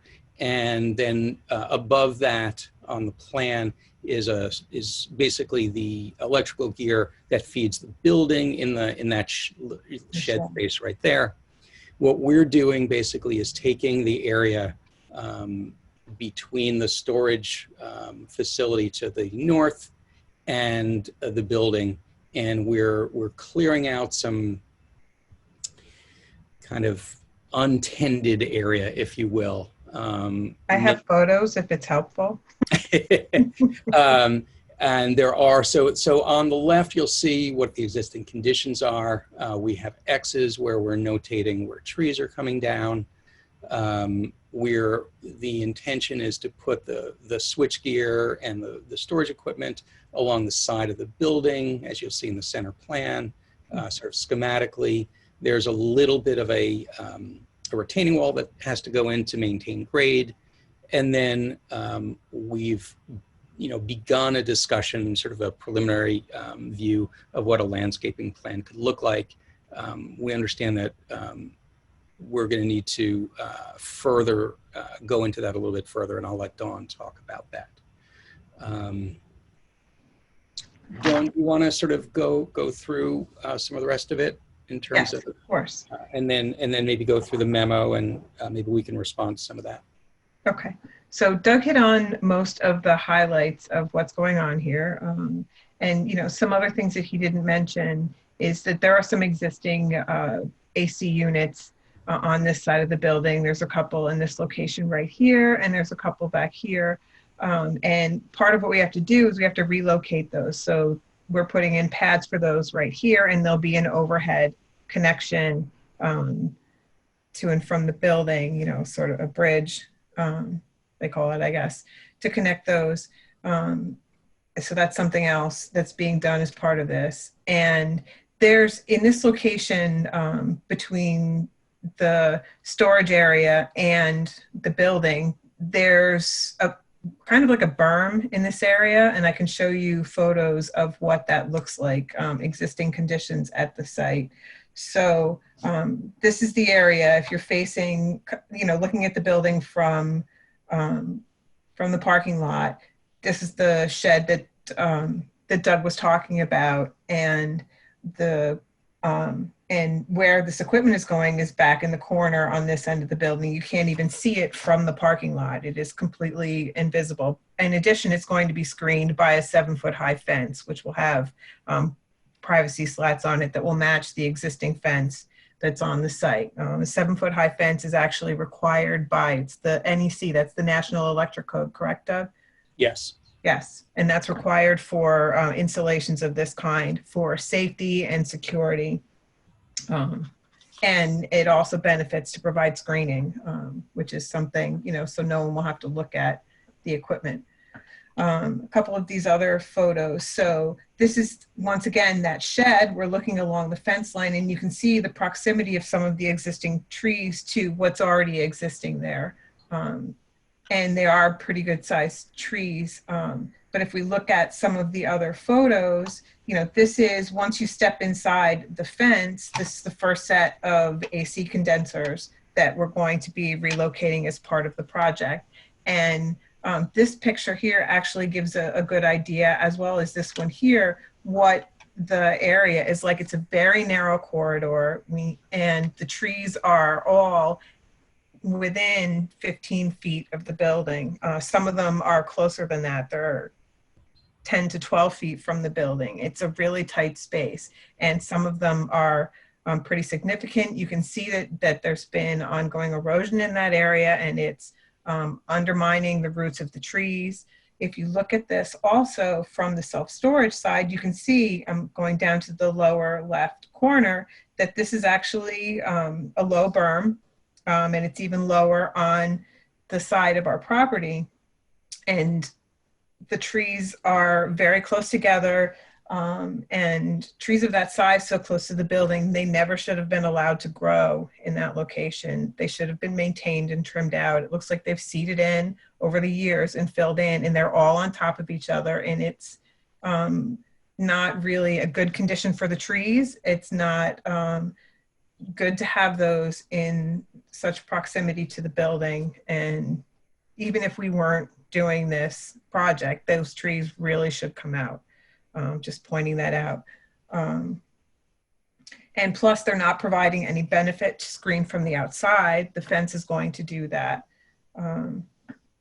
So basically, the way this is going to work is we're going to, it's not, that's a little bit further out. Here's the one. So we're going to come in here, and we need to open this up and put the retaining wall in. So we've got one of the requirements for the Tesla storage units is that they need to have a minimum of 6-foot level clear access. So that's one of the reasons why we're carving that out.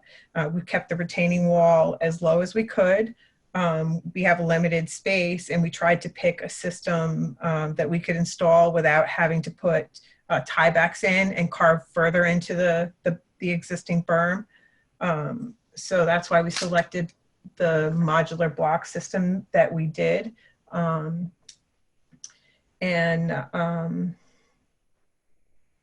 it'll actually be easier to install than if we used a larger size unit wall system. Let's see, what else? Do you want to jump back to the plan, Dawn? Yeah, Dawn, do you want to just jump back to the plan, to the? Yes, absolutely. I think that'd be useful. This one. Yeah, and maybe let's zoom in, if you would, to the enlarged, either the enlarged, grading utility. I think shows it best.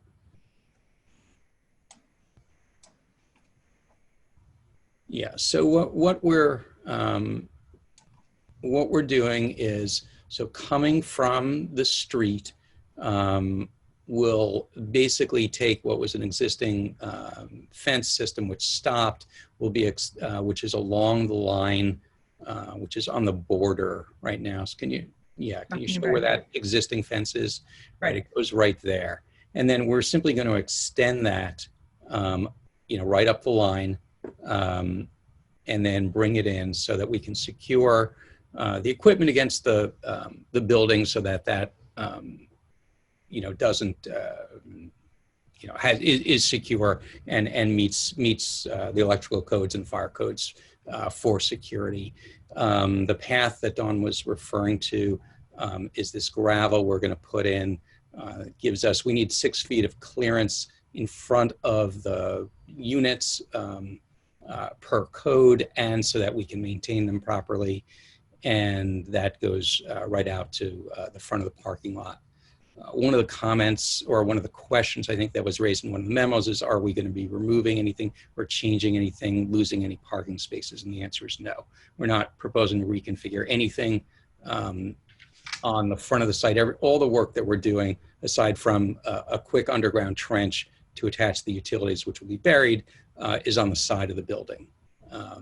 And that was by direction of John Hamilton, and based on the earlier meeting where we had proposed some stuff out front, and we had been asked to consider relocating it. So where you see that proposed transformer, that was originally considered to be moved out front next to the existing transformer.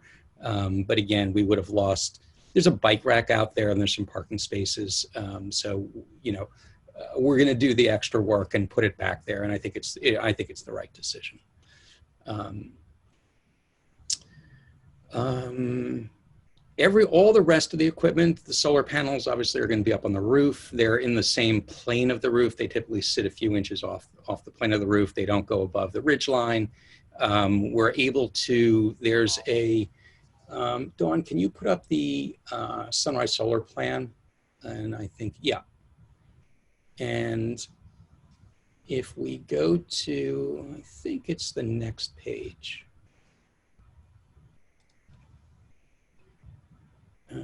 Let's go one more.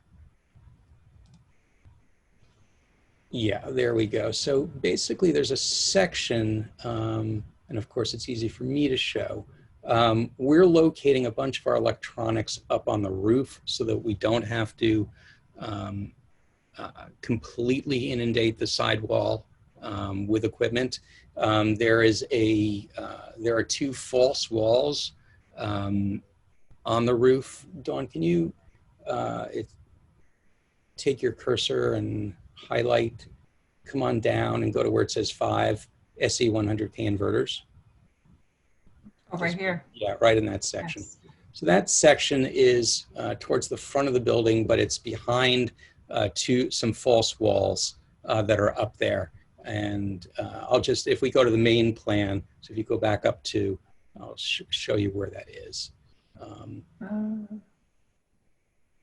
Is this enough context? Yeah, absolutely. Okay. So that is located right where there's, so Dawn, take your cursor, keep going up. Yep. Keep going up. Keep going up. Oh, it's up in here. Right up in there, right in that area. That's the same area that we were just highlighting. So again, there are false walls up there. So none of that will be visible. All you're going to see are the solar panels. And again, based on the memo, they are anti-glare, are anti-reflective. And just a note, I know everyone's building codes these days say anti-reflective. We're in a world now where you actually can't even buy a solar panel that doesn't have an anti-reflective coating. It's kind of a design parameter. All solar panels are designed to collect as much energy as possible from the sun and not reflect. So anti-reflective coatings are kind of just automatic at this point.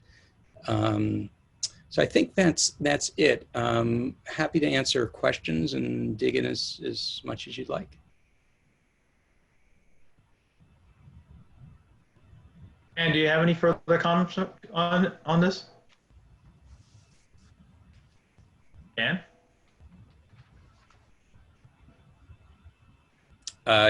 Dan, I think you're muted. Okay, I'm back. Thank you. So one of my comments related to erosion control it wasn't clear where the stabilized construction entrance is. So we just want to call that out on the site plan. There's also calling out drop inlet protection. Again, erosion control measure. It's just not clear where that practice will be implemented. Yeah, those are provided on, if you look at the site, if you look at the topography for the area that we're working in, it generally drains out towards the street within the site. And because we will be grading up to the property line to cut down the berm to keep the wall height down, we're providing silt fence along the property line, but just as a backup measure, we're proposing to provide inlet protection on the inlets adjacent to the site in the parking lot on the property next door. So we'll just provide some protection over there as well. Isn't that higher up? I didn't even notice it. I wasn't looking for it over there. Over here? Yeah, no, it's not. The berm runs like, if you look at the topography, it runs like this. So, okay. All right. cutting off the top, so there's nothing proposed in the parking lot of Club Fit? there's also, it's out of, so the next closest drain inlet is actually across the driveway right over here, and we're proposing it there as well. We'll open up the viewport to show that. Okay. Open up the view so that you can see that it's actually provided in that location as well. All right, yeah, that's where I was looking. Yes, so I apologize for that. There's a bollard shows up in that area. Yeah, you're talking about this? Right, right. Right. There are bollards in front of this. We're not taking out, it's not our intention to take out any of the bollards in that location. We're still talking about construction access. Right, well, it just seemed like it might be in the way for working back there. It's possible that we may have to relocate something temporarily. One of the things we have to do is coordinate with Con Ed because we're going to be tying in to their underground connection, which hits the existing transformer that feeds the site. So once DigSafe comes out and marks that out, we'll be coordinating with Con Ed as to exactly where, the precise location of that trench. We think because we're on the far side of it, the north side, everything that we've been led to believe from earlier surveys and work indicates that there's nothing on the north side of the transformer, but again, that's going to be, we'll have to get that marked out and carefully done. So, is it possible you're going to end up having two transformers there during staging construction to switch the building over? No. We're the building is going to stay independent of this. So basically, this energy feeds. I thought you said earlier that you had to add another transformer, but the transformer is on your side? Correct. It's not. Yes. Oh, okay. So the transformer's back there. It's not. The Con Ed transformer remains. Correct. Right. Okay. They both become Con Ed transformers. Essentially, it'll look like there are two services to the building. Right. Okay.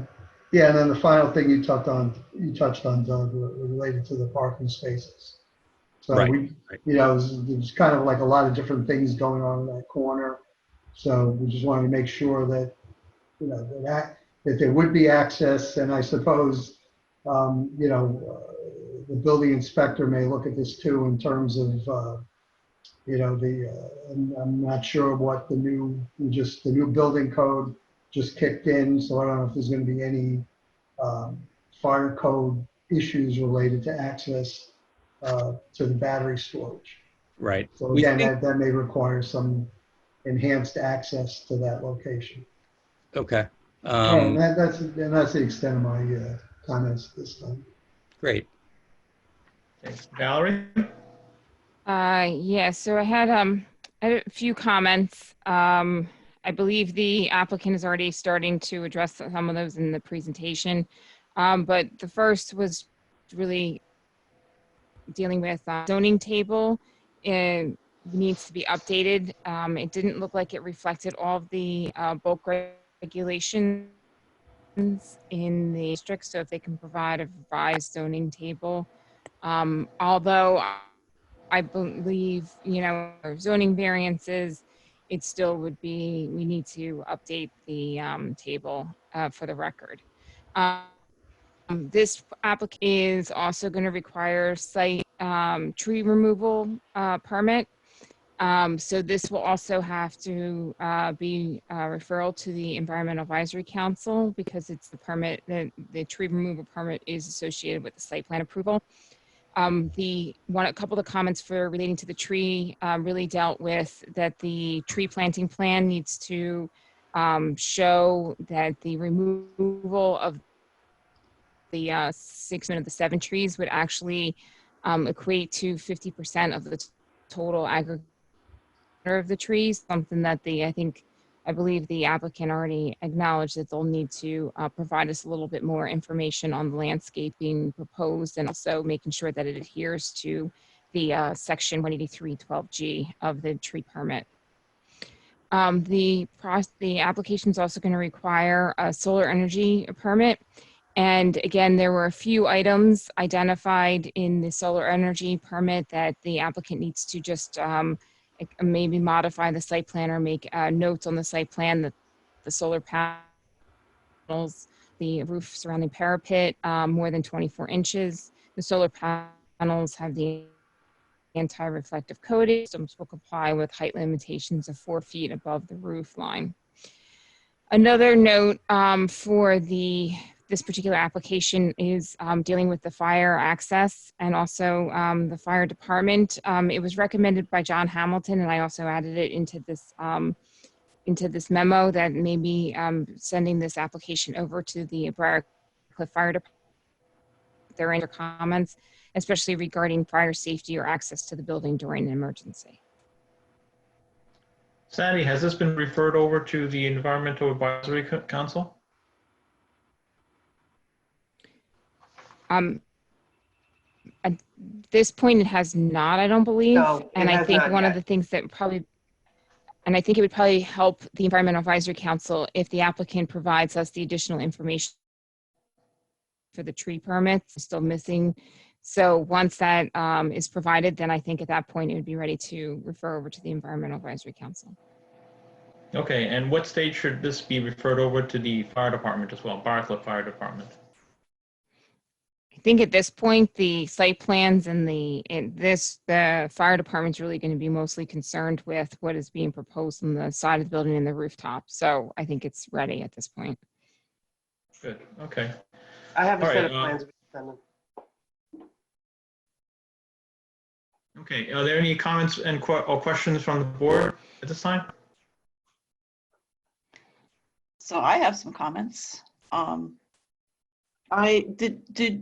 Is this the green round things here? Those are trees that you're proposing? Is that, have you finalized your tree planting plan or?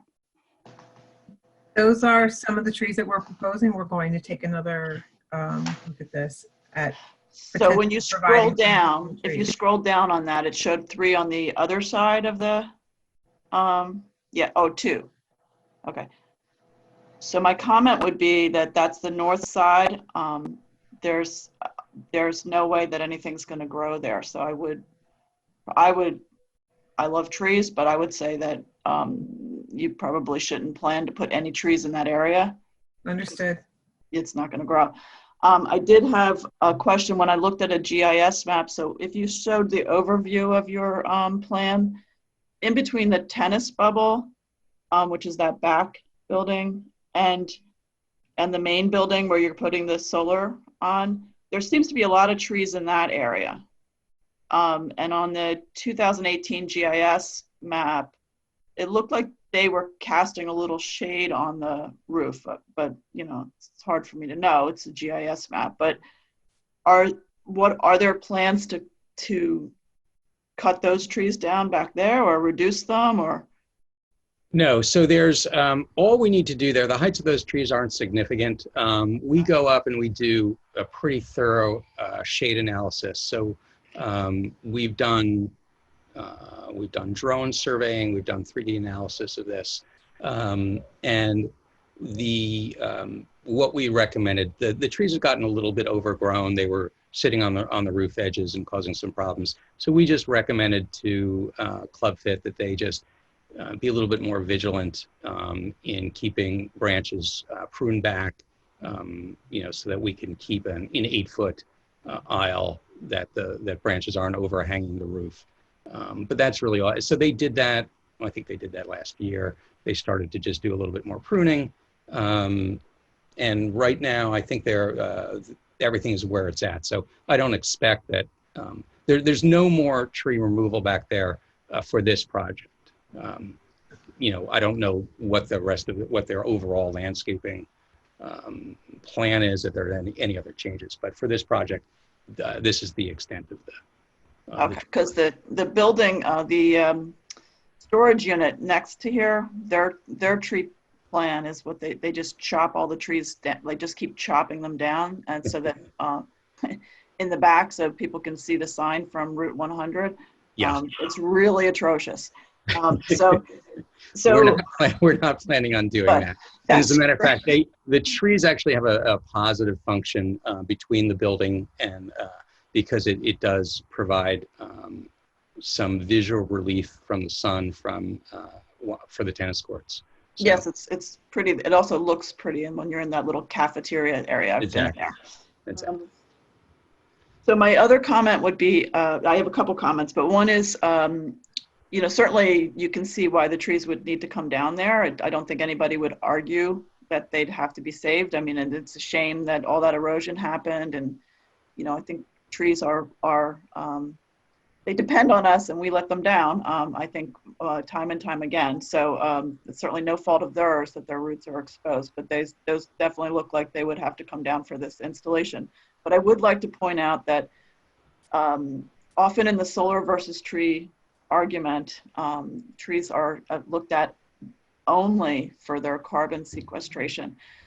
So if you were to look at a GIS map and look across from Route 100 and across from the Taconic, it's a huge gun club. I live another block over from North State, and I hear that gun club like crazy because the storage unit has cut down their trees. So every tree that comes down, I'm sure that I'm going to hear more of the gun club. So, but I recognize they have to come down, but I just want you to know that there's a lot more benefits to trees. I'm sure all of you are aware of that. They're just never mentioned in this kind of tree argument. And that's a big one, the noise. Absolutely, and trees have a multitude of positive functions. Right. And I didn't mean to just reduce them to carbon sequestration, but it is an easy metric to discuss. And the rest of those things are somewhat more qualitative. So, right. So I also have, as far as noise goes, just because I'm unfamiliar with this equipment, will there be a lot of noise generated from those the battery units or whatever that you're putting in? no, they'll be. You won't hear them at all. Excellent. You'd have to stand a foot away. I mean, they have functionally computer fans in there. So the other thing that so also when you're on Route 100 and the Taconic, I'm pretty sure, I haven't been driving much lately, like stuck in the house, but you can definitely see the bubble, the tennis bubble, when it's up in the summer from those places. So I'm wondering what the visual impact will be from, because the Taconic is considered a scenic highway.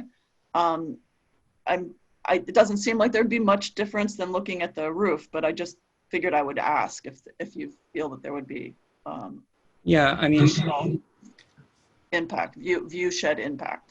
I don't think there'll be any view shed impact. These are black panels on a dark metal roof. Right. The difference is, I'm sorry, it's no longer a metal roof. It's a dark shingle roof. So I think the difference is subtle. We're not standing up big signs and saying, "Hey, come to us." It's like the neighbor. Yes. Yes. So then I have just a comment. So when you're looking at this plan, so I'm pointing at it with my pen, but of course you cannot see me doing that. But Tell me what you want me to do. so in the if you're looking at it, we're looking. So the top right corner, that's all a treed area. Yes. And then by North State Road, just opposite that, by North State Road is all a treed area. So I would just say, you're taking down trees, you have to either do a mitigation planting or a tree fund or whatever. And that's, something that'll be discussed later, based on what Valerie had said. So I would like to just ask, those areas are like just a very few wooded areas in this North State Road corridor. One mitigation that I would consider really viable would be to actually improve those areas. There's vines, there's Norway maples, there's burning bush. I mean, those areas could their habitat value could be increased, and that might be a mitigation option for the loss of the 16 trees, or at least portion of the mitigation. So I was just wondering if that could be considered. We're open to whatever the board feels is the proper mitigation. We personally don't feel like we can find much room on the site to actually do any planting. But if you thought that there was an area that you'd prefer to see beautified rather than making a contribution to a tree fund, we're happy to look. There's some beautiful oaks there and little ones, and they're going to be squashed by vines and Norway maples. And so it just seems like if you did an improvement, like an enhancement on the habitat of the existing wooded areas, that might be something to be considered. And I don't know what the EAC would say about that, but I'm sure. Yeah, and so I'm sure it would be reviewed positively. Yeah. Yeah, I'm sorry. We don't have much experience with the interaction between, how the tree plan moves from you to them and back. So would you make a recommendation to them? Did they make a recommendation to you? I'm the liaison, so I could do that, but I don't know if that's something that would be in, that you would consider. Well, I think also we have to look at the tree law itself, because Right. I think there's certain constraints or certain requirements that they have to adhere to.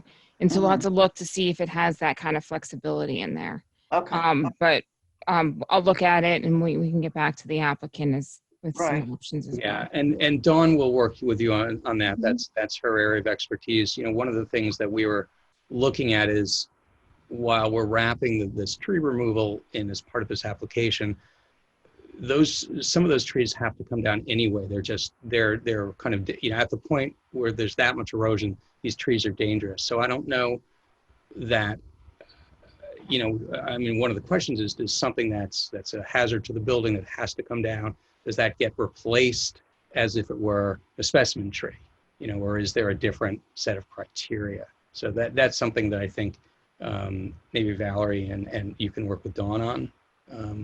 Yeah. And what we'd really like to do, if we could, is meet someone from the town out at the site to take a look at them in the field and go through that and make that determination initially. Yeah, I don't believe there's a different set of criteria. It's, they just talk about replacing the caliper. Okay, there is something in the tree code. We can, hold on. I mean, we could do this offline. We can do as this well. offline, but there is something in the tree code about removal of hazardous trees. Yes, that's permissible as part of the, that's permissible without having to receive a permit. Correct. Why don't we can talk about, we can look at maybe Kathy, myself, and you can look at the tree law and look at some alternatives, and then we can present those to the board for consideration. Because then ultimately, whatever you decide to move forward with, that'll get referred to the EAC for their thoughts and a review as well. Okay. So I'd just like to finally just note that there are some places by North State Road that is grass areas. So there would be places to plant, and possibly you'd want smaller plantings in that area, like small shrubs or small trees, but there is room because there's no need to have grass along the sidewalk there. So that would be another option to consider. Okay, and we'd obviously have to get some input from the owner as well. We have that'll have to get coordinated a bit, but yes. Thank you. Any other comments from the board? Questions from the board? Jim? Oh, I'm Gareth, comfortable yes. with the process at this point. Gareth? Jim, were you going? I was just saying I'm comfortable with what I'm hearing, so I'm just going to sit here quietly. Okay. I have a couple of questions and comments. Regarding the trees, it is regrettable to remove 12 trees. I certainly understand that, you know, they're in the way there, and you know, they might be a hazard to the roof and, you know, being erosion. But I'm wondering how your neighbor feels about it, and I wonder if you've spoken to him yet about the loss of screening of your facility from his. That seems to be, to me, to be the only major loss there.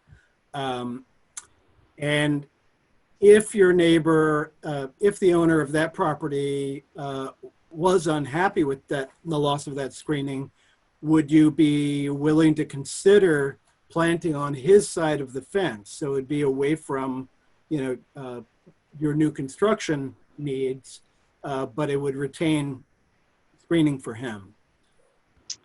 So the short answer is we have not had a detailed, my partner, I think, knows him and had a conversation quite a ways back when this was beginning. He had no objections at the time. We haven't gone to a finished plan with that yet. Our feeling is generally that these trees don't provide any screening.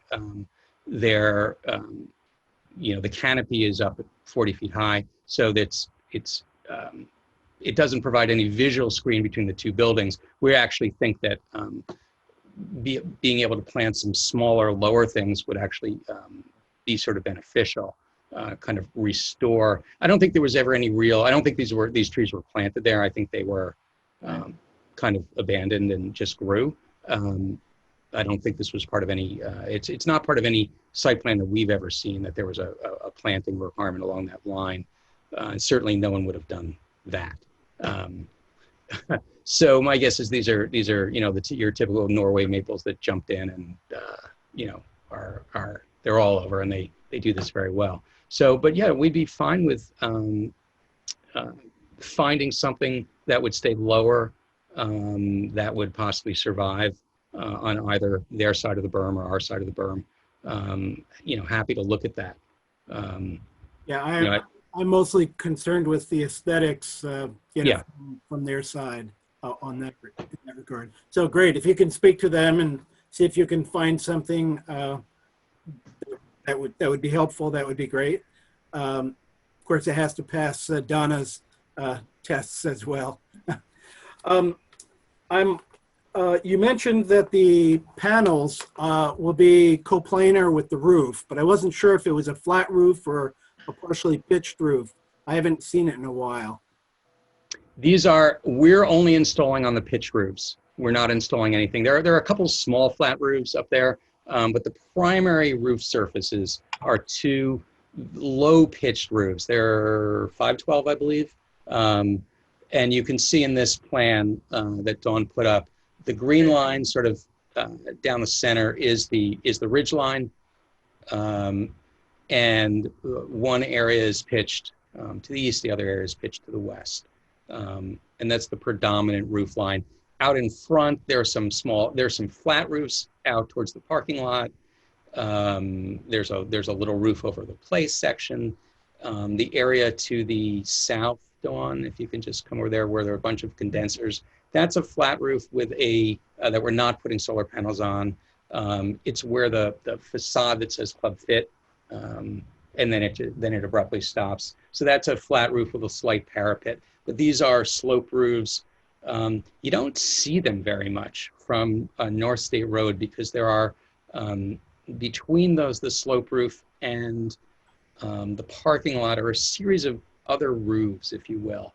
they're low, but you don't get you get a very, very minimal view of the slope roofs.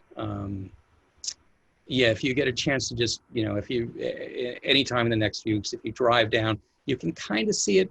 It pokes back there, but it doesn't, it's not particularly visible. Okay. So the panels are tipped east and west. Yeah, in the same slope that the roof is. Right. And so I'm wondering, would there be an energy advantage to, putting a secondary angle to them toward the south? And if so, are you thinking not to do that for aesthetic reasons or some other reason? So, back when we started this business, it was fairly typical to try to maximize the orientation of the panels and to take each row, tip them up to the south. It creates a huge amount of additional work. It's ungodly ugly.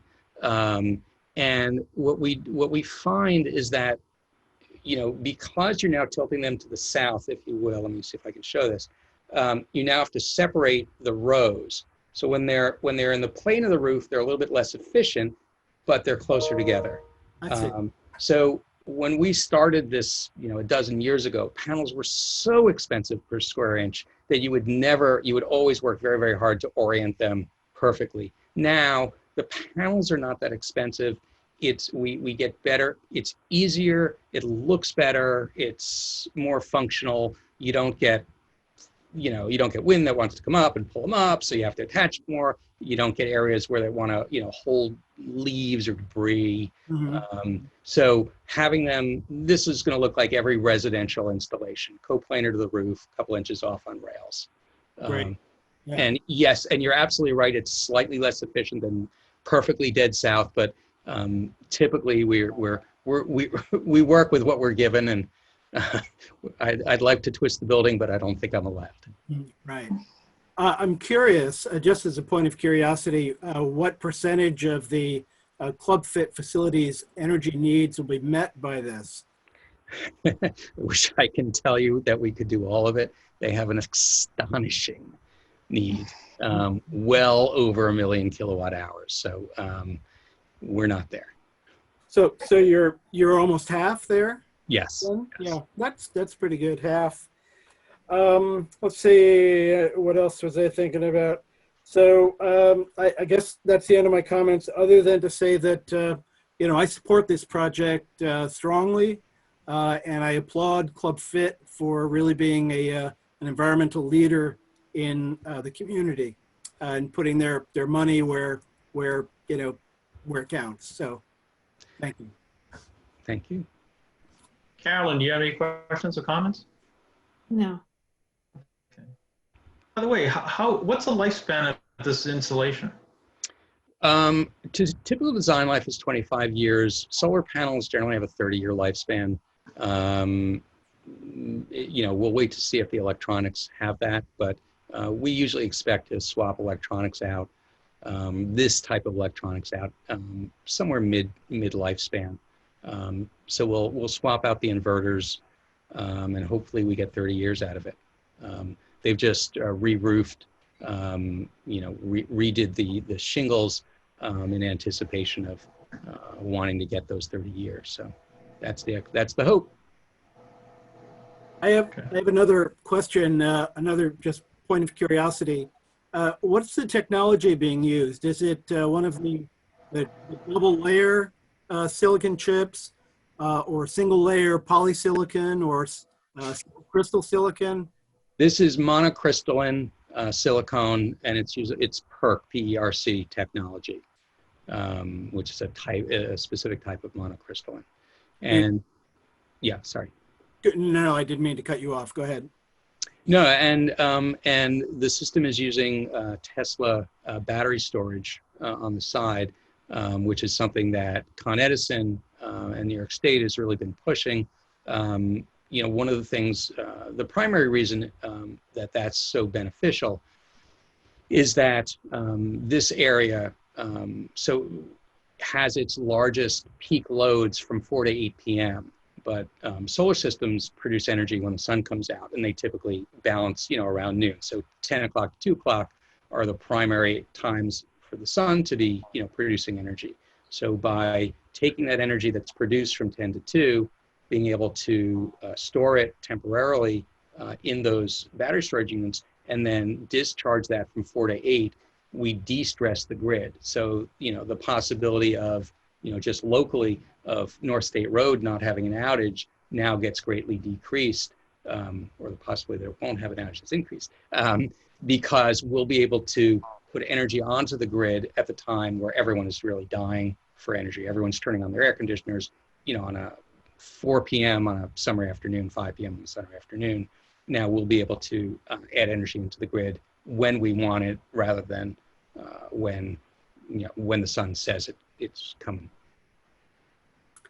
One last question, just out of curiosity again. What's the efficiency of these chips, these silicon chips? So these panels are right around 20.5% efficient, which sounds terrible, except it sounds good to me. It's wonderful. It'll also keep the facility cooler. We're interrupting the sun hitting those roofs, a few inches above the surface, converting some of that, that energy into electricity. Some of it becomes heat, but that heat then, it's less amount of heat, and that heat is sitting off the surface of the roof. Roof stays cooler, facility underneath stays cooler. So summer cooling loads will be significantly reduced. Thank you. Sure. So I think for us, we need now, if I'm, and Dawn help me here, we need a referral to the EAP at some point for our trees, and then at some point we need a public hearing. Is that right? Do I have that right? Valerie? That's correct. Is it too early for us to ask you to schedule a public hearing? What is your typical policy with that? We don't have a problem scheduling it. I just don't know whether we're going to actually get a response from all the other entities at this point. Right. I think you're going to need some time for the EAC to review, and I don't know when their next meeting is. So I would think it's probably before you would not get a response from the EAC prior to the public hearing. That's my estimate at this point. Do they meet once a month or twice a month, or? Sandy, do you know, or Donna? Once a month, and I think it's, I don't have my calendar in front of me, but I think it's after the next meeting. What's the next meeting? Is it the 3rd? Yeah. I think it's the 4th is their meeting. Usually they meet the first Thursday of the month. Yeah, they've been switched. I think everybody's schedules are off, so I'm not sure. But I think it is going to be the first Thursday this month. Yes, the next month. Yes. Are there meetings by Zoom as well? Yes. We're all Zooming. Okay. So is that typically a one meeting event, or would it be more? No, it's. But I'm the liaison, so I can definitely emphasize that that we would like to get a response sooner rather than later. So hopefully we can get that to happen. What they like to do traditionally is go and do a site walk. So that's going to be a little complicated in our new times. I know that the chairperson is an avid Club Fit member, so she's familiar with the property. So maybe people could do that individually. I don't know how they would have to get permission for that, I guess. So if that could be facilitated, that might speed the process up.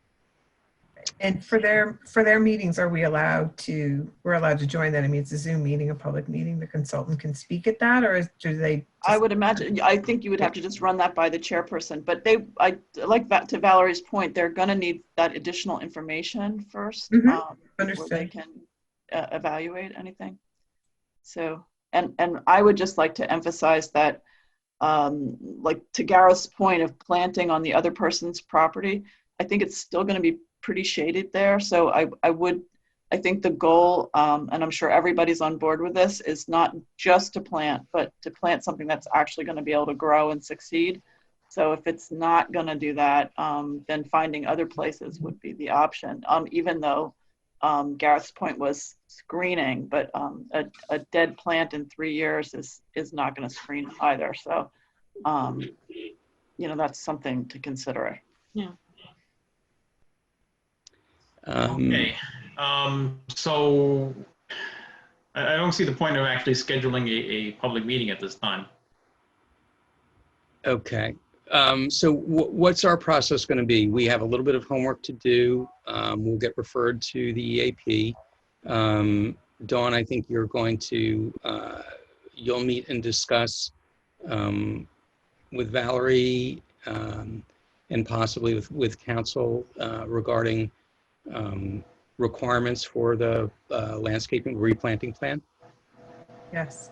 And Okay. then we'll respond to comments and resubmit. Do we come back to you first so that you can do the referral, or do we submit to Sandy? I mean, you have to determine if You'd have to come back. So we would keep you on for another preliminary meeting.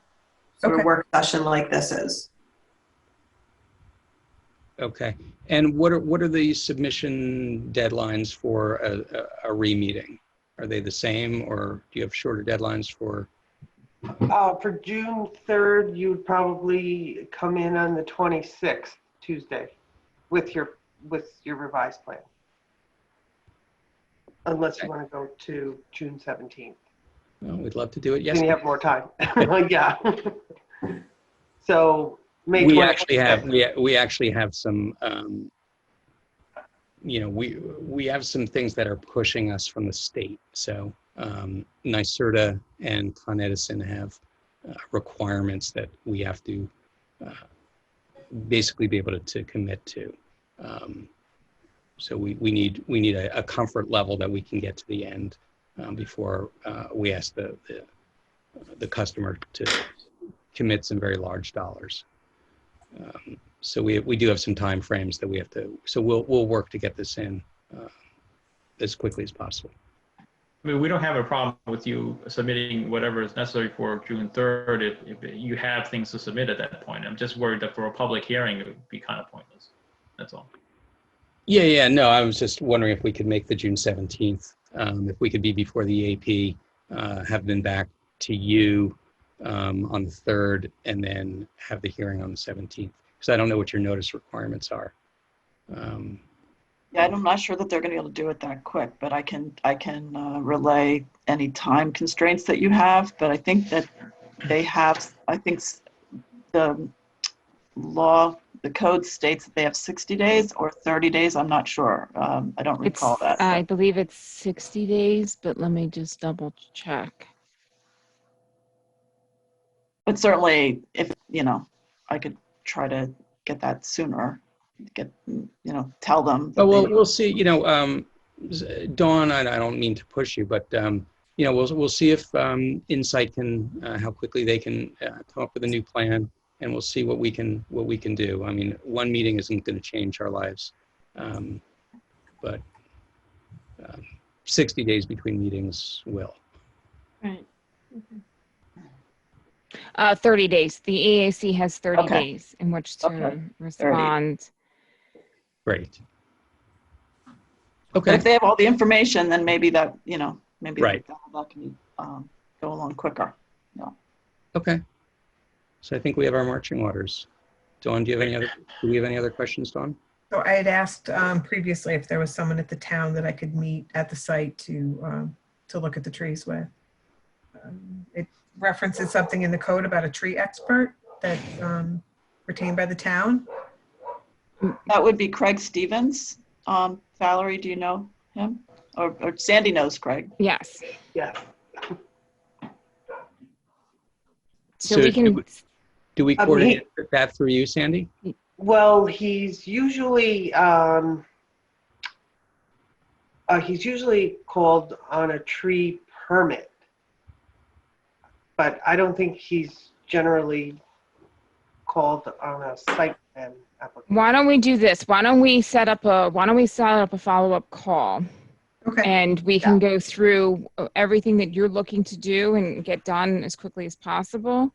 And we can work through also what we are going to, officially need for the Environmental Advisory Council so that we can get that moving. And then if you need somebody out at the site, we can help coordinate that as well. Okay, that would be great. Okay. Wonderful. Thank you. Thank you so much. Do we need any other actions on this time? So I think just the official referral to, I don't know if you typically vote for referral to the EAC, but. I don't think that's necessary, is it? Okay. Didn't we establish that, in fact, when submissions come in that look like they should go to the EAC, that we start giving it to them early? And that very well might be the case, Okay. Hey, thank you very much. It looks like a great project. Thank you very much. And you'll refer this to the fire department as well for their comments? Yes. That's correct. Okay, great. Thank you so much. Okay, thanks. Good night. Good night now. Hey, Mr. Fussell still on? For the 50 Old Albany Road Post Road amended rear wall plan, ARB and engineering approval. Welcome back. I want to stop my share. Hi, There you guys. go. Can you hear me? Yes, Still I here. can hear you. Can you hear me? Yes. Yes. Hello, everybody. I seem to have lost my picture.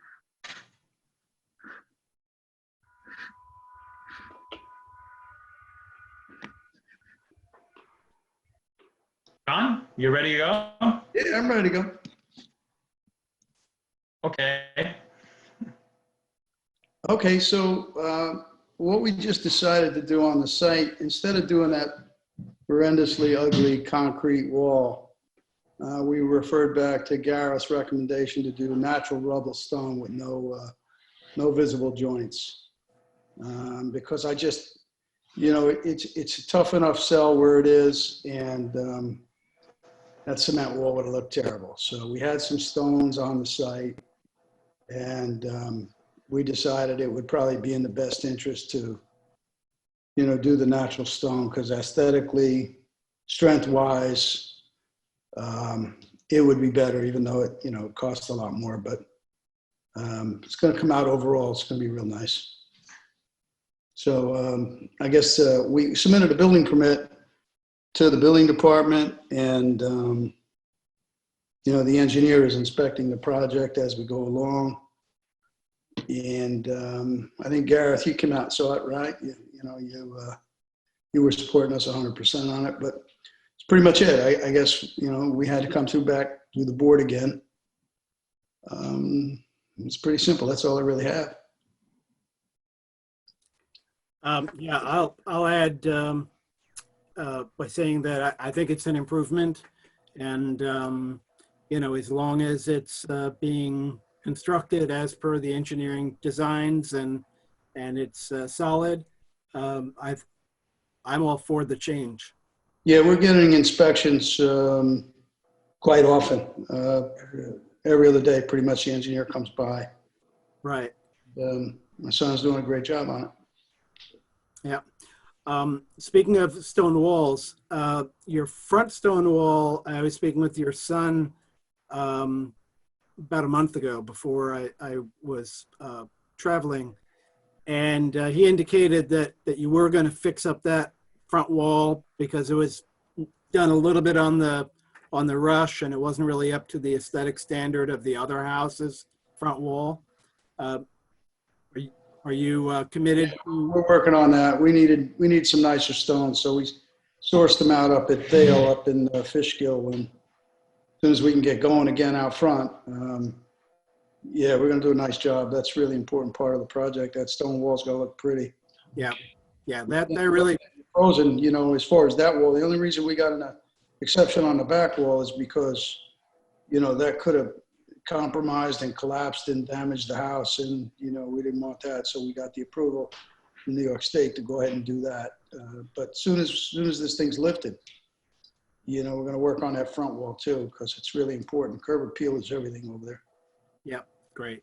So yeah, I'm I'm very happy about your changing to the natural stone in the back. And I know it's not. Yeah, I think it's really important, Gary. I mean, it's just tough because, we're losing money over there, but we still had to get it done. It's going to look better. If there was a cement wall back there, it would have been, I thought it would have been horrible. So we made that decision. We're just going forward and get it done. I support it. Thank you. Any other comments from the board? Carolyn? Chin, can you see me because I lost all my pictures? Oh, I can see you. I can see you too, Oh, Carol. Interesting. I've lost all of you. So I can hear you, but I've lost all the pictures. I don't know what that's about. No, I support it too. So there we go. Donna?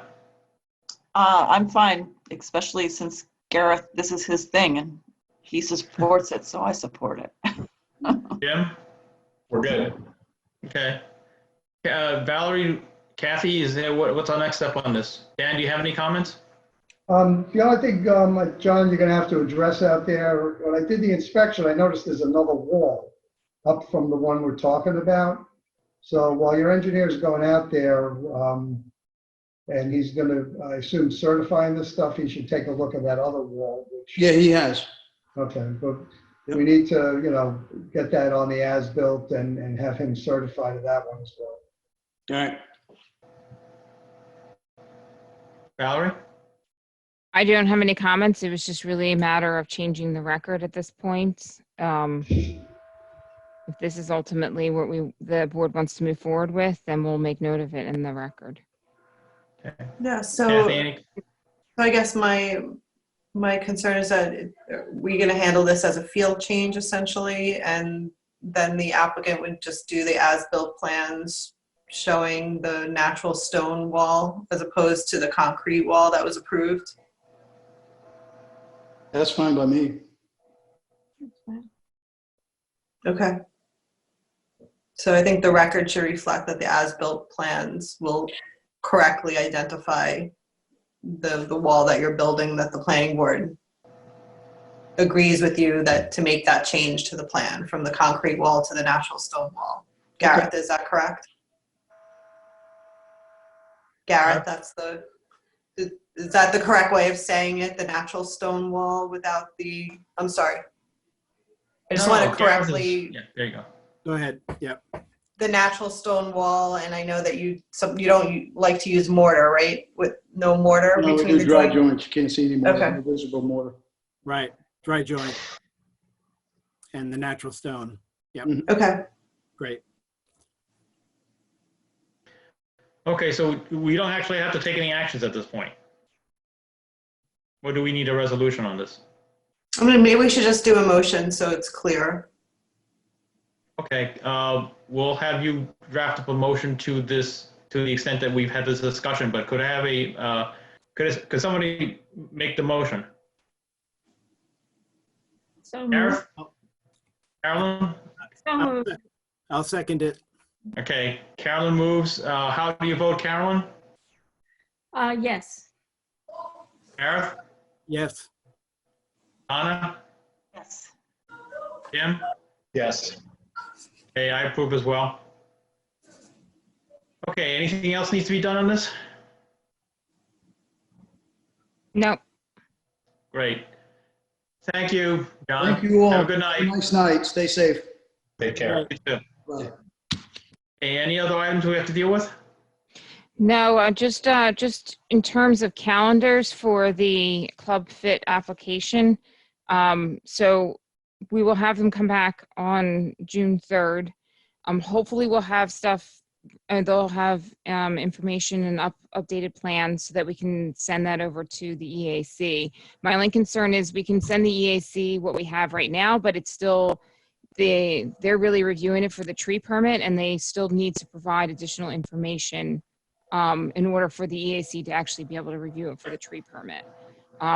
So we'll reach out to Club Fit, but then if the EAC is able to provide comments back by your meeting on the 17th, then we could call for a public hearing at that point. They'll clearly won't have it before the June 3rd meeting. Yeah, That's the EAC is, understandable. The EAC is not meeting till June 4th anyway. Exactly. Okay. If we can even get their site visit on the calendar, we're going to be expediting things. So if we can just arrange that, that'd be really, really. Well, that's a good idea. I can definitely send Mitzi a note, and maybe I don't know how do you go about that, Sandy? How do you arrange the site walks? Sandy? Oh, we just usually go back and forth, but only, I don't know if the whole EAC can go at one time or. No, I don't think so, but I'll have Mitzi. Can I have Mitzi talk to you about it? Can I just get her in touch Usually with the you? applicant will coordinate with me and then I'll send it over to Mitzi and back and forth. Right. Times, dates. So I'll send I her mean, a if they note. go at the same time, it has to be noticed, but with the social distancing regulations, You're not it's gonna go. just easier to do it separately at this point. Mm-hmm. And I don't know if anybody else from this board wants to go. I would like to go at some point, but I can just go over myself. I don't need to have an official. I just walked by today, so I did a walk by site visit. Yeah. Just keep us in the loop, Sandy. That's fine. If one of us wants to go, we'll just tag along. I mean, we're not part of the AC anyway directly, so we wouldn't be throwing their public meetings on. Right. Okay. Any other matters? Valerie, Kathy? No, I think that's it. No. I just have a question as the newbie here. So a lot of the information was coming in like really last minute. And we don't really have much time to review it when it comes like on the 18th for a 20th. And the other problem is that we're not getting hard copies because there's not enough time, particularly with Sandy not being in the office. Anybody else having a problem with that, or with not having? Actually, that was a point I wanted to ask about the link that was supplied for the solar panels. That link wasn't working for me. Because I think it was too big. Yeah, I had a lot of problem with it. I finally got it to open, but I think because everyone's using the internet, I just think everything's so slow. I did get it finally, but it took like a lot of tries. Did you get it in your regular mail? In I got the hard planning copies, board yeah. mail. Yeah. Oh, yeah. But the link that they sent us, that link didn't seem to be working. Oh, right. Did you try going through the website, like the town website? Because sometimes you can look at the it was files so there. large. It was six megs. I mean, the other ones I was able to open. That one, the large one, I wasn't able to open. So. In regards with the submittals, I mean, that's up to the planning board to make a decision. You know, we can stick with the deadlines. And so that once the deadline passes, no additional submittals on an upcoming, planning board meeting can be submitted. But, that's entirely up to this board, how you want to proceed on that. Or if you want to have another internal deadline of, a couple days beforehand, because we did receive very last minute changes and some even a couple hours before, right? So I didn't see any of those. The couple hours before, right. So, I mean, I understand that we want to have flexibility but is there a certain deadline that way we can at least start letting applicants know you need to have, information in by this day, and then after that, you'll have to wait till the next meeting to submit additional information. Well, it's really dependent on how much time you folks need to go and review the materials. So if you've got a time frame for it that you feel is reasonable, by all means, let's enforce it. Because it certainly doesn't help us to be forced to, at the last minute, try to read through all this stuff, including your comments. Right. I don't mind getting it at the last second, but if we need more time to review something, we should have that option. So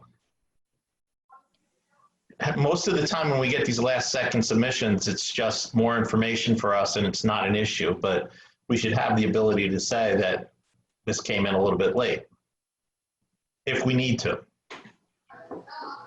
Yeah, I'm perfectly fine with saying to the applicant that, you just submitted this stuff too late and we have to take time to review it. There's not a problem with that. Yeah, I mean, we do have a submission date on the calendar for them, but I thought because of this Zoom situation, Yeah. there might be different circumstances. But, I mean, I could easily tell them, no, you're bumped to the next meeting. No, I'd rather get them even at the last second. Most of the time, it's helpful to Oh, have you it, would? but yeah, but if the scenario comes up that they submit something that we don't have a chance to review or we need more time, we should be allowed to say they came in late and we need some time. But most of the time, it's not an issue. Okay, that's fine. So the other question is that will we get hard copies of those, like of the memos, you know, like Valerie's memos and Dan's memos? Are we going to get those sent to us, or They're not going to have time to send it to us if well, I mean, they get even the now, submissions. like now, because I know I never got the landscaping plan from 125 Morningside Drive. That's only an email. I never got hard copies of that. No, I haven't been receiving hard copies because okay. no one can come into our building. Right, okay, that's understandable. Most of the I time, they run over and drop it off on the day of the last day of submission. Usually, most architects know that. And we haven't been able to open the doors. And for them to put it in the mail, it's just easier to take it by electronic.